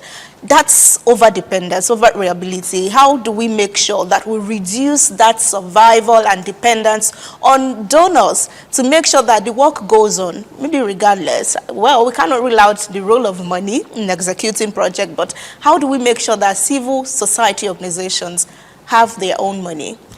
Well, like CSEC, Civil Society Organization on Community Advancement and Humanitarian Empowerment Initiative, is a platform recognized by United Nations coordinating, promoting, supervising accredited civil society organizations. You see, there's difference between a CSO that is registered in Nigeria by the CAC and the one that is accredited by our organization. Once you are accredited by our organization, it means that your profiling in terms of practicing aligns with sustainable development goal and climate action. In this regard, funding will make it easy. A lot of CSOs and NGOs cannot attract funding either through philanthropism or grant from donor agencies because you have not, there are apparatus, there are processes for you to access grant. And as far as local funding is concerned, we have good Nigerians that believe in development. We have a lot of Nigerians who has been supporting, who believes that government alone cannot fix the problem. And they have been contributing to various, supporting various NGO to make sure that they promote development at the grassroots. I shouldn't be mentioned name, but more than 100 Nigerians who has been contributing to supporting the civil society organization and community-based organization in their various sectors, in ensuring that they are performing excellently well. So, funding for civil society is on 3 areas. 1, from global grant intervention. 2, self-funded and contribution. 3, from philanthropism. And in this regard, these 3 areas needs process and procedure for you to attract the funding. You have to submit your program. It has to be scrutinized. Then before we can now recommend you to XYZ to attract funding. And of course, governments sometimes also support when you need to evaluate and monitor their project on what they are doing as far as budgetary provision is concerned. We also partner with government at all levels to ensure that what the project has been, the money that has been allocated is being used judiciously. Okay, let's talk about identical functions, duplication of functions, because I've been at an event where a research report was launched, and one of the recommendations is that, okay, CSOs with identical functions come together, align, and make sure that corroborate and make sure that maybe the work is even bigger and then the impact is much more rather than working in silos. But some of the organizations that we have, well, the overall game is to hold government account and to promote democracy and all of that. How is it so much so that we have identical functions across board? So you have CSO A out for this, CSO B is out for this, and up to CSO F. Okay, thank you for this question. That is the reason CSEC has been, working for the past 4 or 5 years. All right, coordinating, supervising, and promoting the activities of civil society organization, community-based organization in Nigeria. Every civil society organization that is accredited, we ensure that your policy, program, and administrative protocol aligns with the principle of logic, science, and data for you to be feasible in order to ensure that your organization chart is along with the global practices. So you have a lot of civil society, and you can see there are a lot of coalition of civil society too, trying to mobile up the registered civil society to form a formidable team. For example, we have a coalition of civil society on sustainable development goals. All right, we have encouraged them.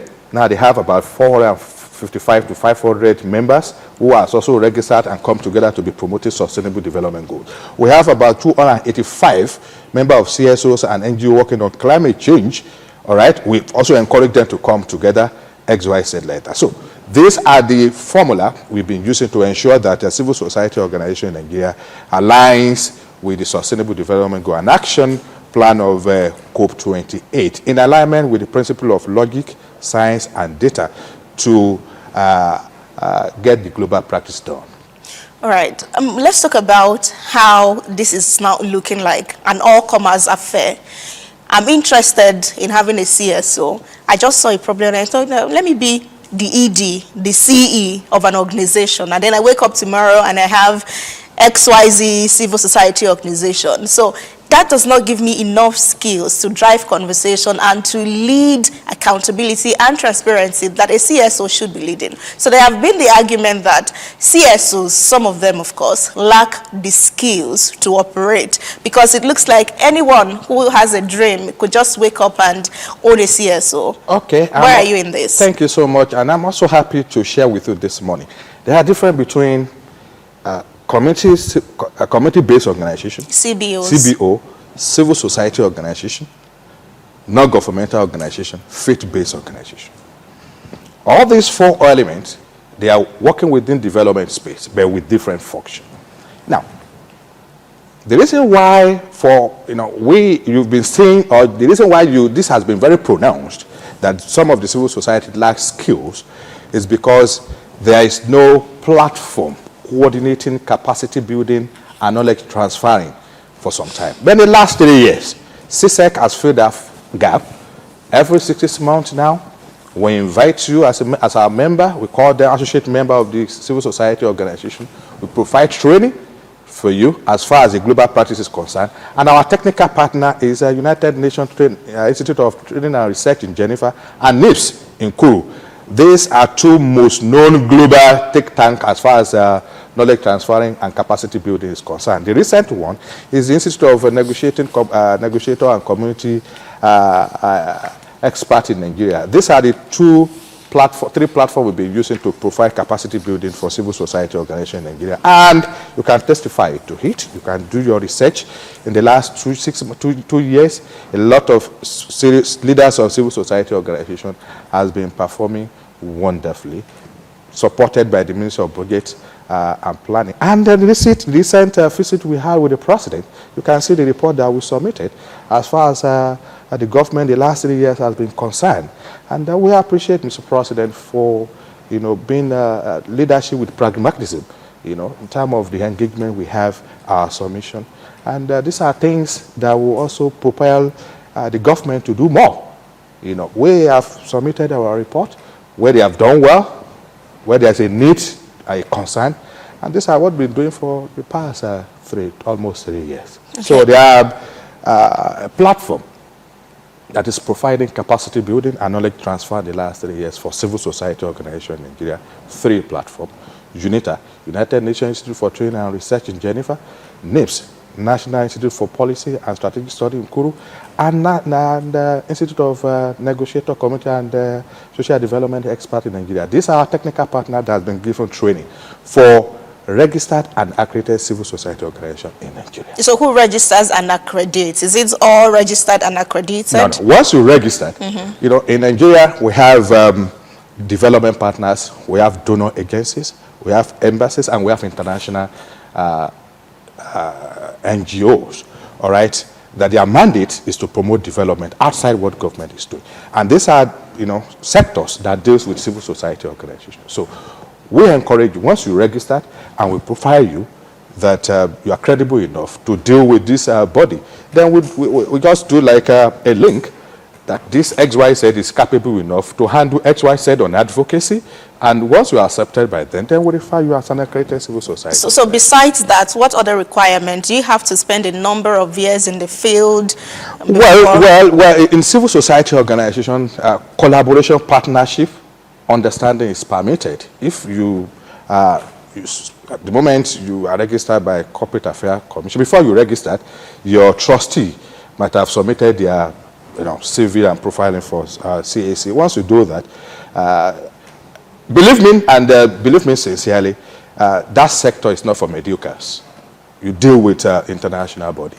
So you must, a professional that has become an executive expert and development practitioners are the leaders of civil society organizations. And that's why they call them the global world development champions. You must live above a little bit of professional for you to be a national leader of civil society, the one that has been accredited by donor agencies and development partners. Interesting. Well, can we look at our topic once again, which is civil society and governance in Nigeria? From that topic, can we then point at some of the successes that have been recorded in Nigeria as a result of the effort of CSOs? Thank you so much. If we should be taking one by one, I don't think you have that time. But governance is about security, providing a shelter, and also on education. On education, right, we have about 800 registered and accredited civil society organizations working with the Ministry of Education, working with all agencies of federal government. And you can see the record, you can see the success in the education as far as advocacy is concerned, as far as monitoring of their project is concerned. It has never been that in the recent years, where a ministry will be held accountable. Look at the issue of universal basic education, all right, which is 50% capital funding. Now we have the CSO that will go to the primary school, right, that is state. Every state will submit the kind of renovation, the numbers of primary school they have, and the support they want the federal government to do for them. We will now tell you, go to the local government, go and find out whether what they have been submitted to the federal government is in line with the UBEC Act. And that's why you see the record now, accountability in terms of factual, the numbers that are actually not bloated numbers. And look at the issue on the NECO and the JAM too. You can see what civil society did the last issues around examination. So as far as education is concerned, health, I don't want to go there. We've done excellently well. The Minister of Health is doing well, and the role of civil society and collaboration we'll be enjoying between the Ministry of Health and especially National Primary Health Care Development has been massive.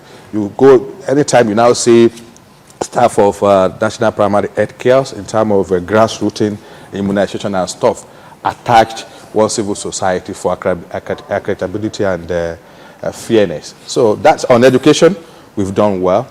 On health, we've done well in terms of collaboration and partnership. So you rate yourself high? No, it's not to rate myself high. By yourself, CSOs? But you see, once, I'm not talking about myself. I'm talking about various organizations who have been working with them. And once we note, there are civil society that does marking. Their own is to rate what you are doing. And when they have their own submission, they give to us, we look at it, we pass it to the various donor agencies for scoring and rating.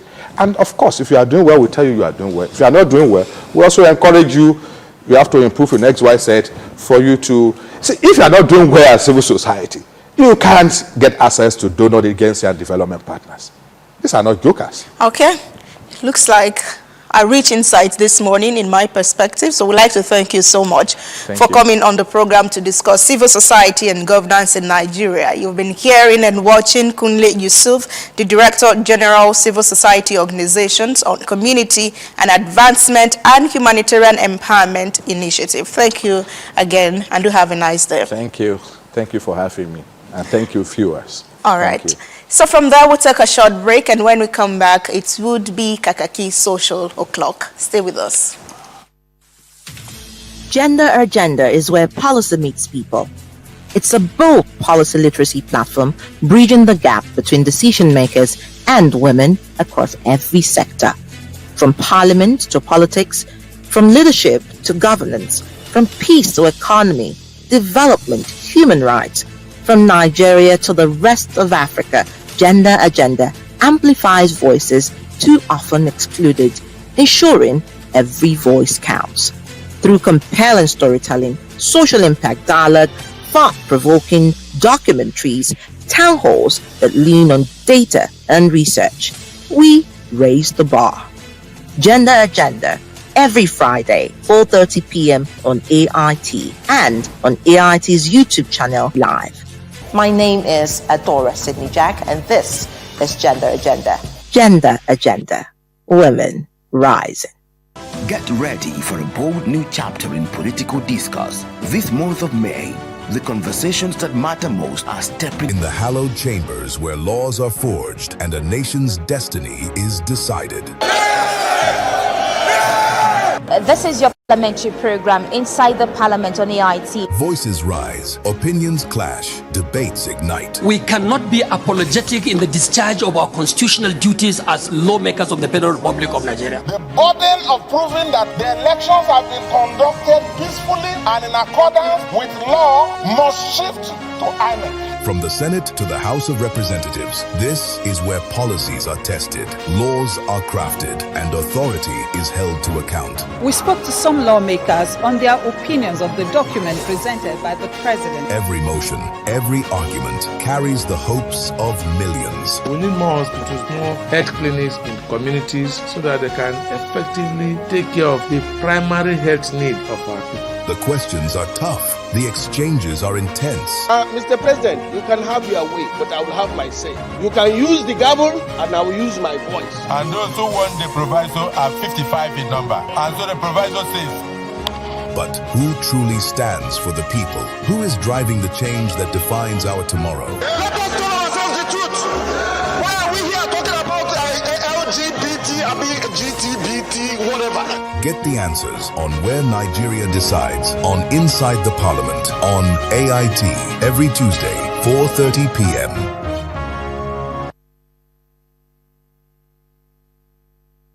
It's Friday morning and it's Kakaaki Social O'Clock. And we are here to serve you the biggest buzz, the trending conversations and viral moments making waves online. My name is Chidera Isde. Welcome. Now, the former president, Goodluck Jonathan, has responded to growing calls for him to return to the presidential race in 2027, saying that leadership is not a computer game. Now, speaking to supporters urging him to contest the next election, Jonathan said he has heard about the appeals, but he needs to consult widely before making any decisions. His remarks have since fueled fresh political speculations as conversations around possible contenders for Nigeria's 2027 presidential election continues to gather momentum. Let's see this video. You have asked me to come and contest the next elections. Presidential race is not a computer game, but I've heard you, and I'll consult widely. But the most important thing is in Nigeria that the young people will have hope. In Nigeria that will plan for our grandchildren. But the key thing is peace in this country, and you will continue to advocate for that. Well, let's see what netizens are saying. It was a lot going on yesterday. Now, Ebere is saying, very good answer, President Goodluck Jonathan.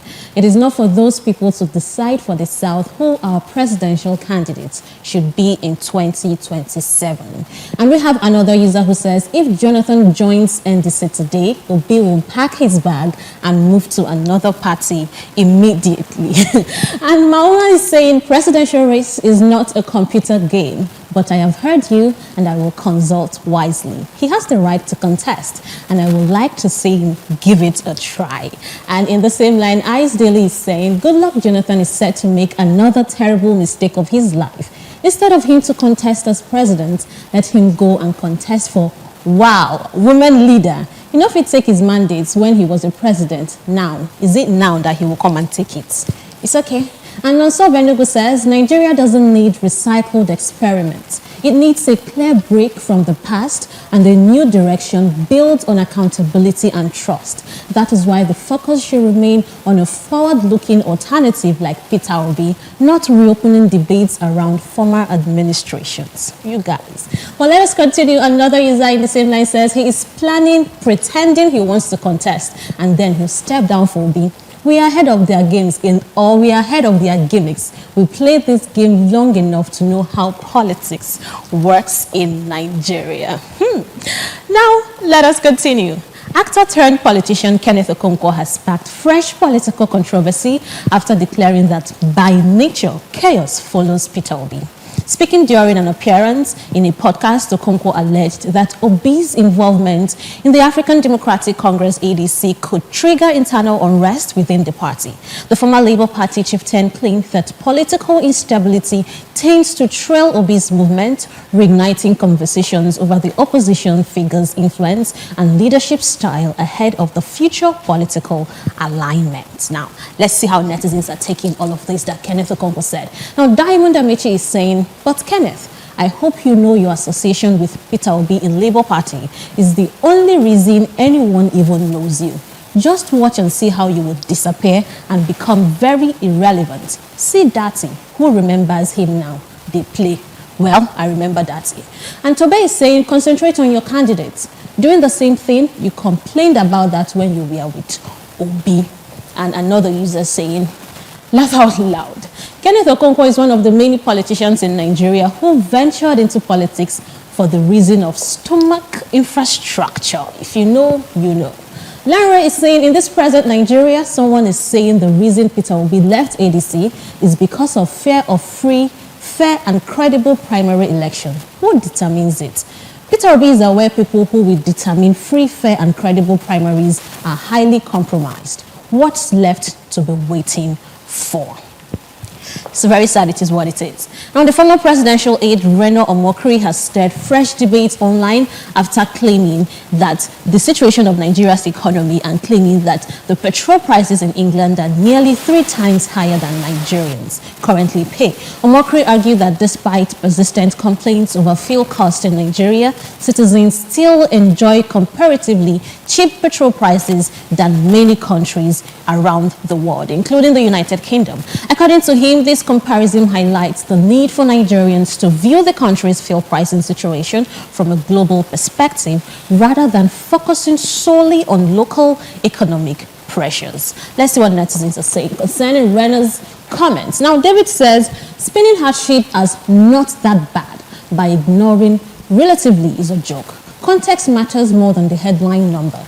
Effective policy fixes local production, refining, boosts wages, productivity, and builds resilience, not just pointing at richer countries' pump prices. Nigerians deserve better than selective statistics. And another user saying a similar thing. The next user in this reaction says, petrol is 3,200 in England because they can actually afford it with real salaries, not minimum wage that cannot buy Gary. Here we produce crude, but still import fuel and queue like refugees. Ambassador of Coke to Mexico, Abi? And Ola Adam says this is actually right, but it doesn't mean Nigeria is doing better than England. It's just the way the economy is. England's minimum wage is 12.71 pounds per hour. That equals to 101 pounds 0.68 per day if you work from 9 a.m. to 5 p.m. as Nigerians do. But Nigerians' minimum wage is 343.75 naira per hour. That equals to 2,750 naira per hour day if you work from 9 a.m. to 5 p.m. So you see the difference in prices. And it is what it is. Nigerians are going through a lot. But then Sylvia Okoye says the living condition, you pay rent in both countries are not the same. It is absurd to compare prices with both countries. Okay, now the former presidential candidate of the Labour Party, Peter Obi, has gone viral after a video surfaced showing him stepping into a heated disagreement between 2 drivers at an airport to prevent possible traffic gridlock. In the now trending clip, Obi was seen calming the problem between the drivers and attempting to restore order as tensions rose around the airport's access. Now let's see this video of Peter Obi.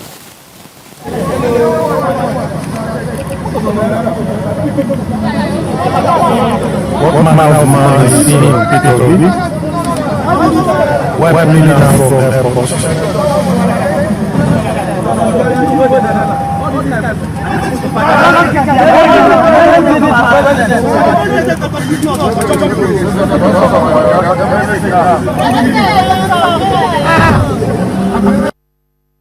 Okay, now let's see what netizens are saying concerning that video of the Labour Party's former presidential candidate. On to the next clip where we have the next reactions. Yes, now Ola is saying it is hard here. How more desperate can a man be to be doing all this? Did he always do this while he was the governor then? Come on, man. This desperation is on another level with this sticker. Now, the oracle says, funny how the structure suddenly disappears when Peter Obi does ordinary things. Nigerians have begged politicians to do for decades. One video of him calming traffic at the airport and people are already calling it PR. Maybe Nigerians are so used to arrogant convoys and sirens that basic human behavior now looks staged. Very tragic. Now, Official Dream is saying, welcome to Niger, a country where we have 2 presidents. One is a sitting president, the other is a moving president. Even our currency, we have home and away jersey. We have 2 anthems, old anthem and the old new anthem. 1 country, 2 laws. normal civil laws and Sharia laws. What else do we have in tools again? Biko. And we have another story. Okay, that is that. Now, finally, this segment, a fresh wave of reactions have followed comments by Danju Magodie, who suggested that Nigeria should hand over full control of its electricity sector to China for the next 20 years in order to achieve stable power supply and real development. Now, speaking during a discussion addressed to the Senate President, Godswill Akpabio, Godie argued that Nigeria may indeed need to swallow its pride and allow China take charge of the power sector if this country truly wants uninterrupted electricity and industrial growth. Let's see this video. To do, in my opinion, and in the opinion of some others, is to swallow our pride, call on one of the major successful advanced countries, preferably China, because their cost of labor and cost generally is low. Give them these projects of power in Nigeria. Run it for 20 years. Give us stable power. Get your money back and move out. And within these 20 years, we'll have stable power. And you know the meaning of stable power is it means real development. All other areas will work perfectly. And we'll get it right. Okay, power for 20 years, but let's see what Nigerian is saying. Festus says he made a very good decision. It is not funny. It is more than obvious that the Chinese are good at this and we can ask for their help. You as a Nigerian, what are you good at individually?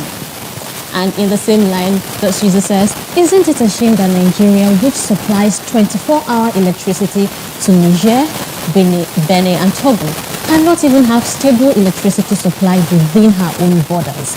The solution is not China. The solution is to get rid of all greedy politicians obstructing our national progress. And we have another user who says, this one is good. They don't already sell our power plant to China. They won't come make it look like, say, at them they outsource electricity supply. They are literally taking over their property. And we have a final user, Whiskey Army says, the saddest part is that many Nigerians no longer see the statements as shocking because hardship has lowered people's expectations so much. When a country starts thinking about handing over something as important as electricity to another country, it shows citizens have lost trust in their own leadership.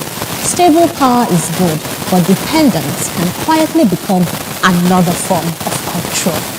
That is what our reality is. And that is it on Kakaaki Social this Friday morning. Thank you for riding with us. Do not forget to stay buzzing, and you can reach us via the social media handles displayed on the screen. I am Chidera Isido. You have a blessed weekend.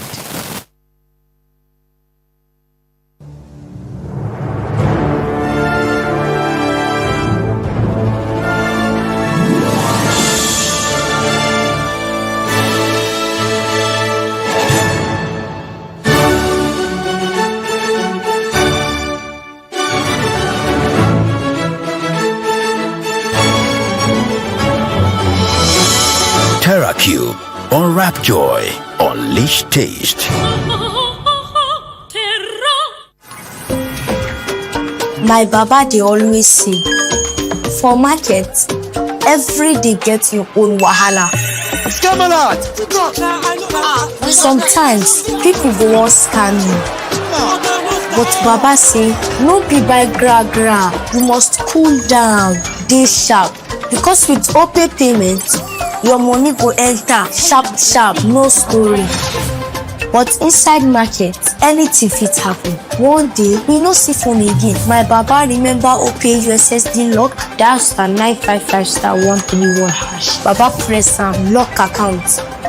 From market woman to driver, from small boy to big man. Now OPay dey protect people like us. My baba fit sell, press phone, collect POS, and still dey teach me price. And when day don tire am, go just tap OPay night guard. We no fear for this our hustle life. Now OPay be the people payment shield. Little body, big moves. Little brain, big learning. Your little child is eager to do big things. Every Every sachet comes with the nutrients they need every day. Made from natural grains, contains protein and fortified with iron to support their physical growth, learning, and development. So you can fully enjoy your little one's big moments of growth. We don't like to eat better, more nutritious meals, more veggies, but we want it tasty and easy too. Knorr Cubes, that's the secret. Made with real ingredients like chicken, parsley, and garlic, and enriched with iron, so your meals are better for you and more delicious too. That's the cocoa. Let's give it some accolades. Change your world by changing what's on your plate. Gender Agenda is where policy meets people. It's a bold policy literacy platform bridging the gap between decision makers and women across every sector. From parliament to politics, from leadership to governance, from peace to economy, development, human rights, from Nigeria to the rest of Africa, Gender Agenda amplifies voices too often excluded, ensuring every voice counts. Through compelling storytelling, social impact dialogue, thought-provoking documentaries, town halls that lean on data and research, we raise the bar. Gender Agenda, every Friday, 4:30 p.m. on AIT and on AIT's YouTube channel live.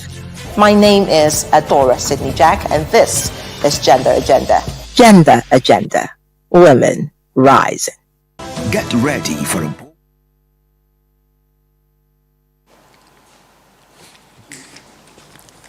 All right, everyone, thank you so much for being there and welcome from Kakaaki Social. We're having our second conversation on the program this morning, which will be about Nigeria and skin lightening dangers. This is quite a conversation to have, and that's because the growing use of skin lightening products in Nigeria is raising serious public health concerns, as experts are warning that the quest for lighter skin may come with dangerous consequences. And Nigeria is widely believed to have one of the highest rates of skin bleaching in the world, with more than 70% of women reported to have at one point or currently using skin lightening chemicals. And at this point, we have joining us live in the studio Dr. Priscilla Achakpa, who is a global lead Women Environment Program. Good morning.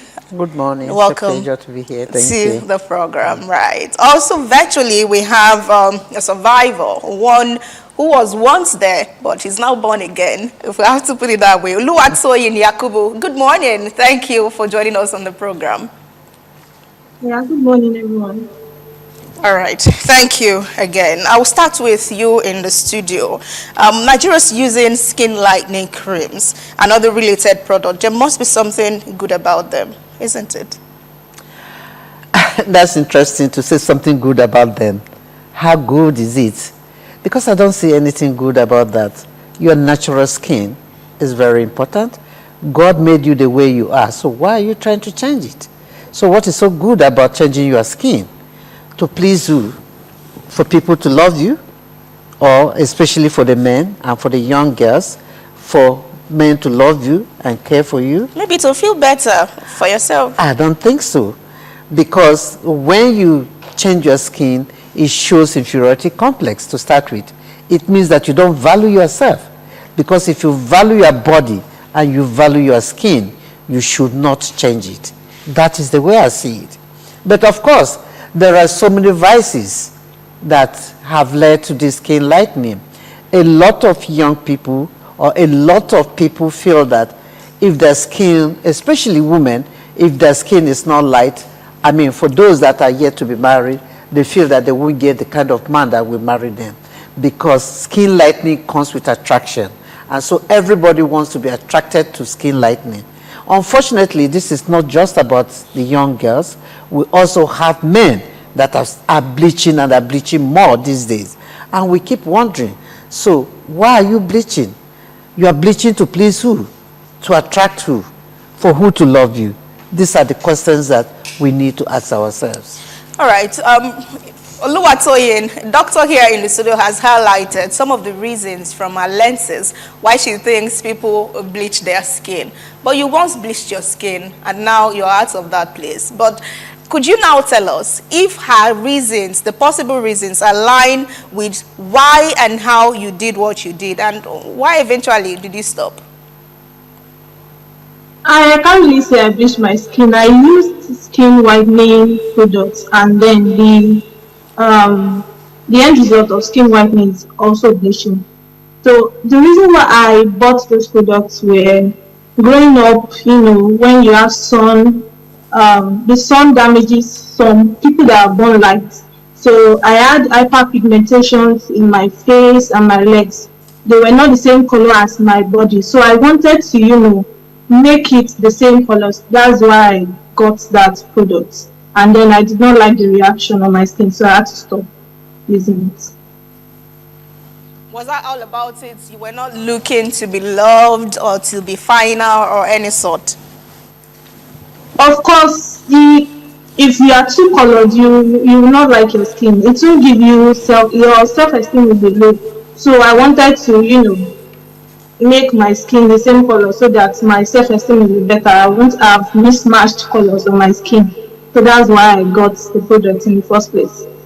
Okay, I will ask you the same question I posed to Dr. Achakpa about Nigerians using skin lightening creams and other related products. Don't you think that there is something good about it and about them that's, everyone, not everyone exactly, 70% of Nigerian women run to it? 77%. 77%. Okay, to them, I think it seems good because if you notice some reaction, if it is not good to you, you would stop. But to them, it seems good that they are using it because, like doctor said, it boosts, there is a way Nigerians see light-skinned people and they think they are privileged. They come from wealth and all. So that's why most women, I think, use skin lightening products to make them seem privileged and like they come from money. So, and also the men using skin lightening products, I don't know what they see in it though, but maybe self-esteem, maybe they want to look good, or I don't know, but basically what people say in skin lightening products is to, make them look that big. Okay. Because it makes you look as if you are privileged. Yeah. Okay, since you don't know, let's give you some time to know and come back to the studio. The doctor, she mentioned how her goal was not in the immediate to bleach. She just wanted to correct some hyperpigmentation and level up same color, like even tone it. But bleaching and skin lightening, are we just speaking English or indeed they are different things? It's a matter of semantics. I think they're the same thing. Skin bleaching and skin lightening are all the same thing. Bleaching, you use chemicals on your body. Skin lightening, you also still use some chemicals on your body. So we're talking about the same thing, but in different contexts. And maybe using different semantic or different English so that to confuse people. But the truth about it is that either skin lightening or skin bleaching, we are talking about the same thing. And this has a great repercussions on your health. We talk about the issues of, for instance, for women, it comes with the issues of reproductive system, where the chemicals that you are putting on your body get right into your reproductive system. And of course, it becomes an issue. So that sometimes when you give birth to children, they come with some forms of deformities. As bad as that? Yes, as bad as that. And because you are putting mercury in your body, what you are putting, you don't know the kind of chemicals that you are putting on your body. That is why Nigeria went ahead to sign what they call Minamata Convention. Minamata Convention is about mercury. And it's about talking about the issues. You can see the faces of those that they become, the color changes. And when you stop, you will see patches on your body. This is a very huge problem because the blood vessels have been, are dead already. And so to go back to that, to correct that block vessels, it becomes an issue. It will never go back. So it's not just a surface thing. It's not a surface thing. It goes right into your system. Oh, wow. So it's not just a surface system. And it's the same thing with men. Because when you bleach, you are bleaching also your reproductive system. Some men who bleaches and get into their veins, of course, some of them become impotent. So it is as bad as that. Liver that it comes. And for those of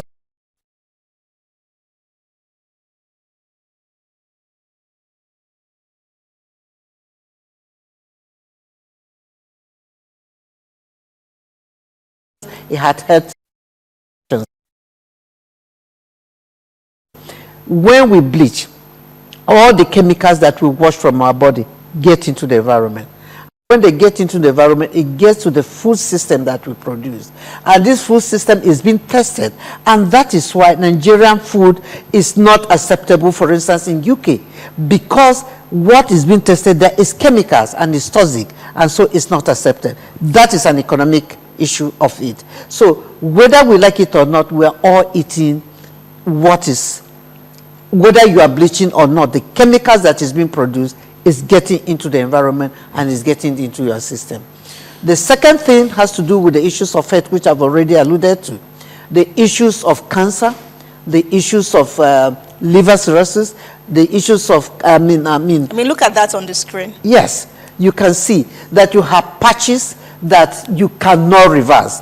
Whatever that you bleach, you know, once your skin becomes light and you stop, your skin goes back to where it is and it becomes even darker. And so you have patches on your body. And so it becomes a health issue, a social vices issue as well, because people begin to look at you, what is wrong with this woman? What has she done to herself? Or what has he done to himself? And it's the same thing with men. So it's not just about women, it's also about men.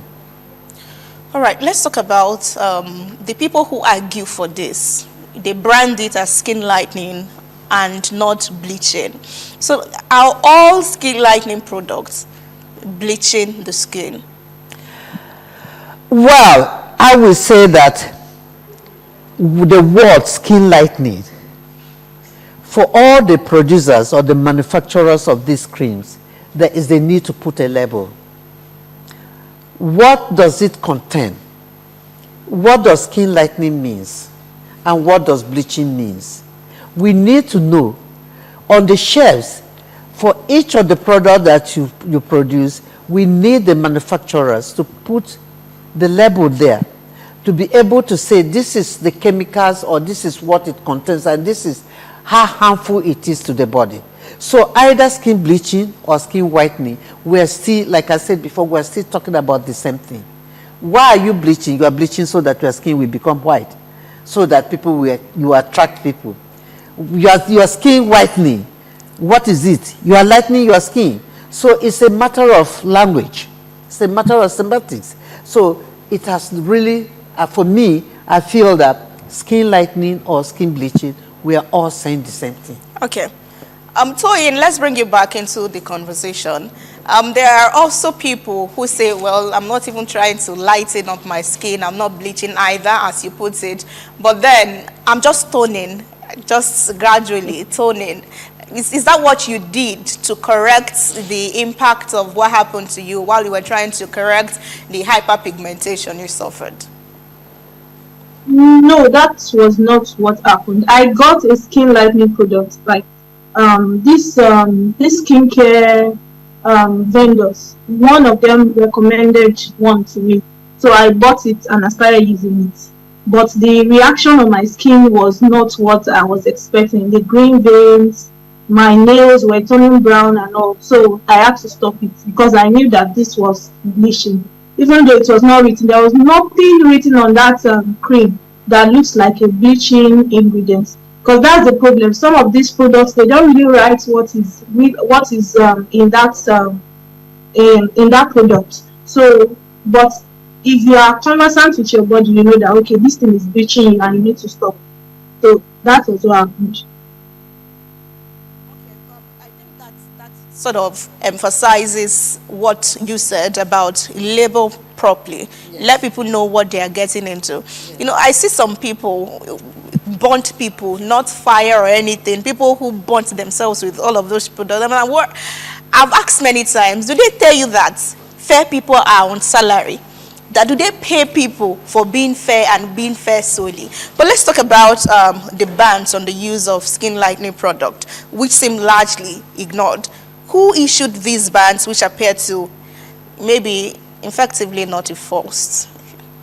Well, we have regulatory agencies, NAFDAC, Standard Organization, NESRA, we have Ministry of Health, Department of Cosmetics, and we have Federal Ministry of Environment, the Department of Pollution Control. We all invited them to our event, and of course they participated in this program. At the moment, we know that there are regulations, but you know, regulations alone are not enough. Are the awareness there? Are people aware? Sensitization and awareness is key. But of course, we have these regulations, but they are not enforced. And enforcement also means, what does this mean when you talk about enforcement? Because people will talk about fundamental human rights. That is your right to change your skin. Mm-hmm. But you cannot stop them from doing what they want. So when we talk about enforcement, enforcement should start with the manufacturers. The manufacturers should be able to label in the first place that these chemicals that they're using on these products are dangerous for the health. And that is what we feel that the regulations should be talking about. But also the fact that these things get into the blood streams, the blood vessels of the human beings. It is important that people get to know about it. So in terms of awareness, I must say that the awareness on skin lightening or skin bleaching is very low. And this needs to be changed. A lot of awareness needs to be carried out, and that is why Women Environmental Program, which I'm the global lead and founder, has taken up this with our partners who are out there in Netherlands, Women Engaged for a Common Future, and of course the Women Power Project, to make sure that this project that we have taken up, this campaign, is not just in Nigeria, but it becomes an African campaign. Because it's very important, you discover that most of the African countries are bleaching, especially with the women and men. Unfortunately, Nigeria has the highest, of about 77%. And these products are not known. Nigeria is a member of the Minamata Convention or the United Nations Environment Program. And therefore, the need to create awareness as much as possible is important, because whether we like it or not, each and every one of us is affected by this. It's either we have a sister, or we have a daughter, or we have a friend, or we have a wife that is bleaching. What can we do to stop them from bleaching? What awareness can we create to them? What are the issues that we can raise with them so that they value their skin and know that these things that they're putting on their body is chemicals and it is destroying their lives? So, yes, we have regulatory bodies, we have policies, but policies are not enough. The enforcement is also, should start from the manufacturers, and labeling is very important. You can imagine that women are bleaching their children. What does the children know? A child that is just 2 years, what does she know, or what does he know that you are putting these chemicals on his body? Not knowing that you are destroying his life completely. And this is happening within the families. So the families need to know about this, that it is not good for you to bleach your child. What are you trying to tell the society? Because your child is black, so she's not beautiful? But we hear things like, oh, this is organic skincare, no chemicals or anything. There are organic skincare. You have shea butter that you can use on your daughter. Is that organic? Yes. I mean the ones you sell at shops, all those white people. Why do they need to label what is organic in it? We need to know this organic. When you talk about organic, what are the composition of these organic creams that you are putting there, or soap that you are putting there? All right.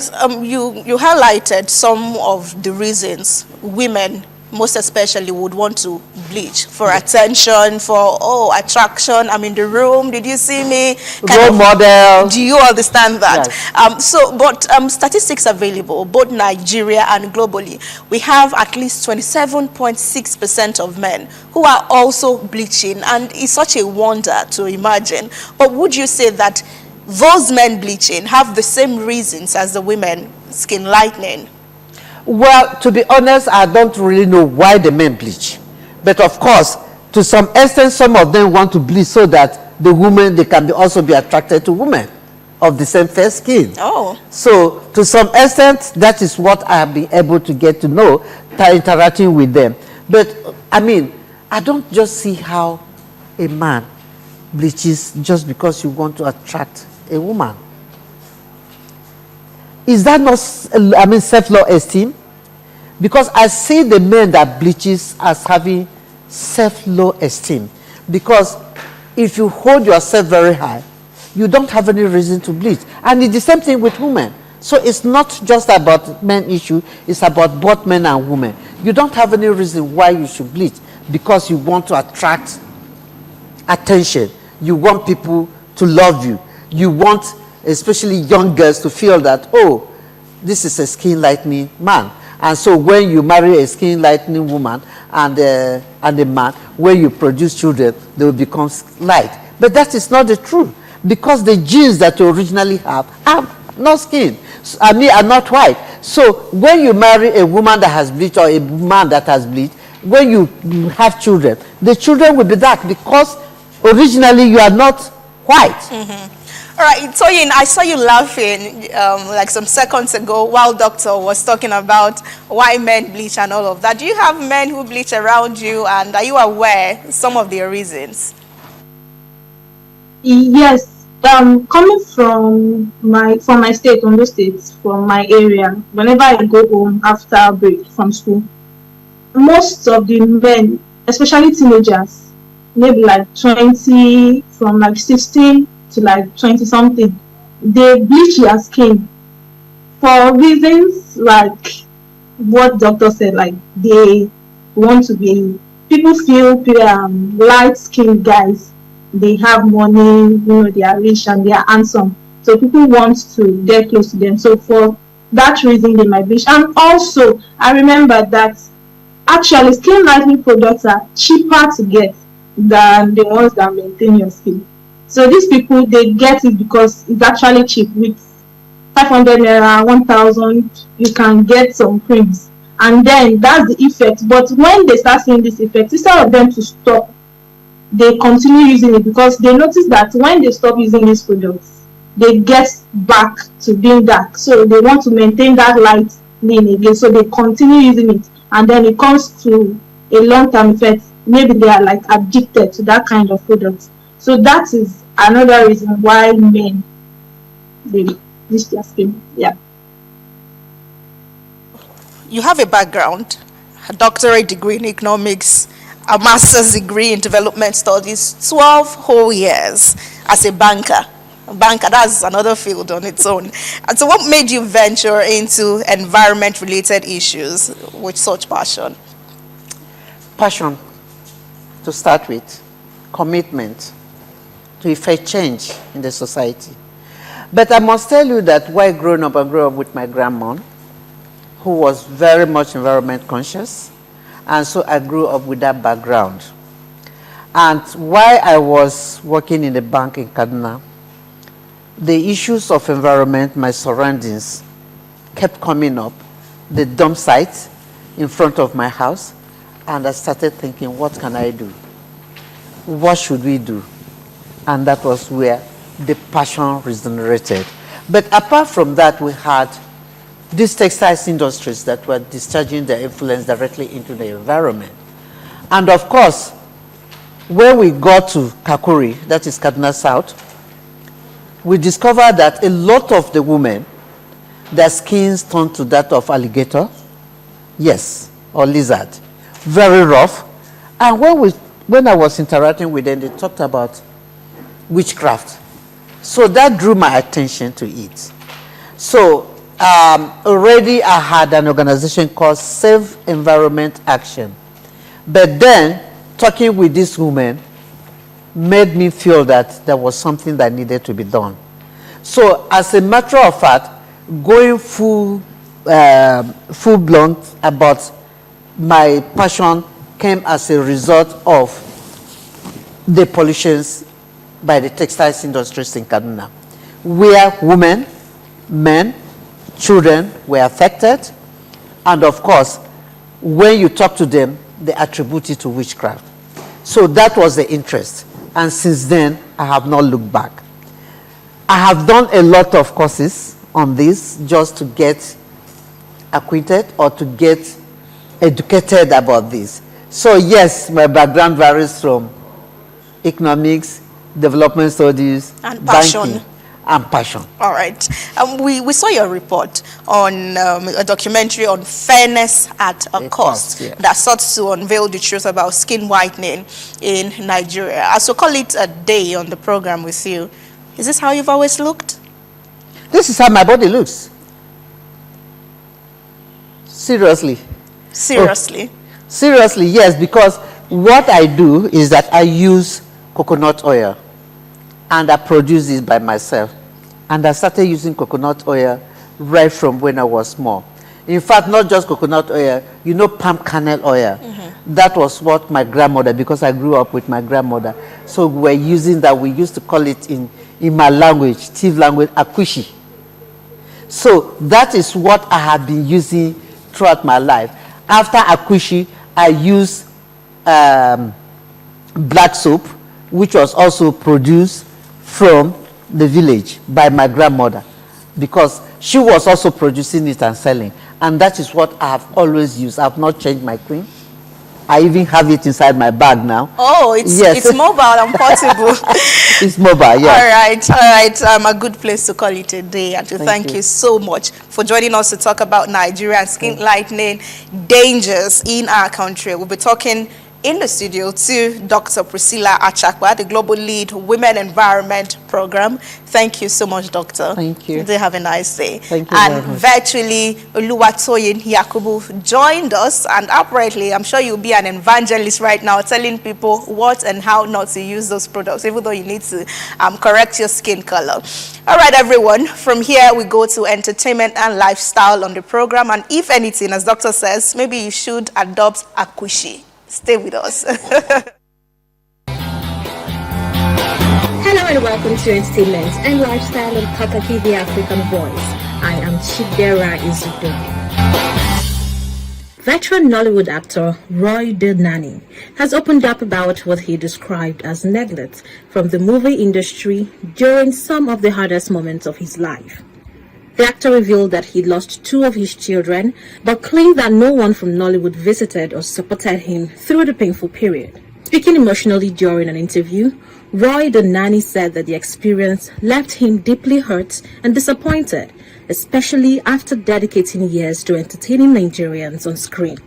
His comments have since sparked conversations online about how veterans in the entertainment industry are treated, with many calling for better support and welfare for aging actors. Award-winning Afrobeat star Davido says nothing will stop him from making music, even if he eventually takes up a government role. The singer made this statement while speaking about balancing his music career with public service, insisting that performing remains a major part of his life and identity. Davido noted that regardless of any future political or government appointment, fans should still expect to see him on stage entertaining audiences around the world. His comments have sparked reactions online, with many fans praising his passion and commitment to music. Organizers of the hit reality show Big Brother Nigeria have officially announced the return of the show for the 11th season. The announcement has already generated excitement among fans, with many eagerly anticipating new housemates, fresh twists, and another season of drama and entertainment. While full details about auditions and premiere dates are yet to be revealed, the organizers hinted that the season 11 promises to be bigger and more engaging. Since its debut, Big Brother Nigeria has remained one of Africa's biggest reality television shows, producing several stars and influencers in the entertainment industry. Nigerian Afrobeat superstar Davido has been named among the 2026 inductees into the Black Music and Entertainment Walk of Fame, joining legendary Afrobeats pioneer Fela Anikulapo Kuti in the prestigious honor roll. Organizers announced Davido as part of the latest class of entertainers recognized for their outstanding contributions to global music and culture. The singer, known for his hit songs like Unavailable, Fall, and Feel, continues to push Afrobeats to international audiences, earning multiple awards and chart success across the world. Fela Kuti, widely regarded as the father of Afrobeats, had earlier been honored for his lasting influence on African music, activism, and global pop culture. Fans and industry figures have since celebrated Davido's latest milestone, describing it as another major win for Nigerian music on the world stage. Former The Only Way is ASEAN star Jake Hall has died at the age of 35 following a tragic incident in Spain. According to reports, the reality TV star and former footballer was found with fatal head injuries at a holiday villa in Santa Margalida, with authorities investigating the circumstances surrounding his death. Hall rose to fame after joining the hit ITV reality series in 2015 and remained a familiar face on the show for several seasons. He also ran his own fashion brand and was known for his relationship with model and reality star Missy Bikri, with whom he shared a daughter. Tributes have continued to pour in from fans, friends, and fellow celebrities, describing him as kind-hearted and full of life. Spanish authorities say investigations are ongoing, while Hall's family has requested privacy during this difficult time. Actress and activist Q Orianka Kilcher has filed a lawsuit against acclaimed filmmaker James Cameron and Disney, accusing them of using his facial features without consent for the creation of Neytiri, one of the lead characters in the Avatar franchise. Kilcher, best known for portraying Pocahontas in the 2005 film The New World, claims Cameron extracted her facial likeness when she was just 14 years old and directed his design team to use it as a basis for the blue-skinned Na'vi character played by Zoe Saldana. According to court filings in California, the actress alleges that her biometric identity and indigenous heritage were commercially exploited without credit, permission, or compensation. The lawsuit reportedly references a handwritten note from Cameron in which he allegedly described her beauty as his early inspiration for Neytiri. Kilcher is now seeking damages and a share of profits from the multi-billion-dollar Avatar franchise, while representatives for Cameron and Disney are yet to publicly respond to the claims. That is on entertainment and lifestyle on Kakaaki, the African Voice. I am Chidera Isubu.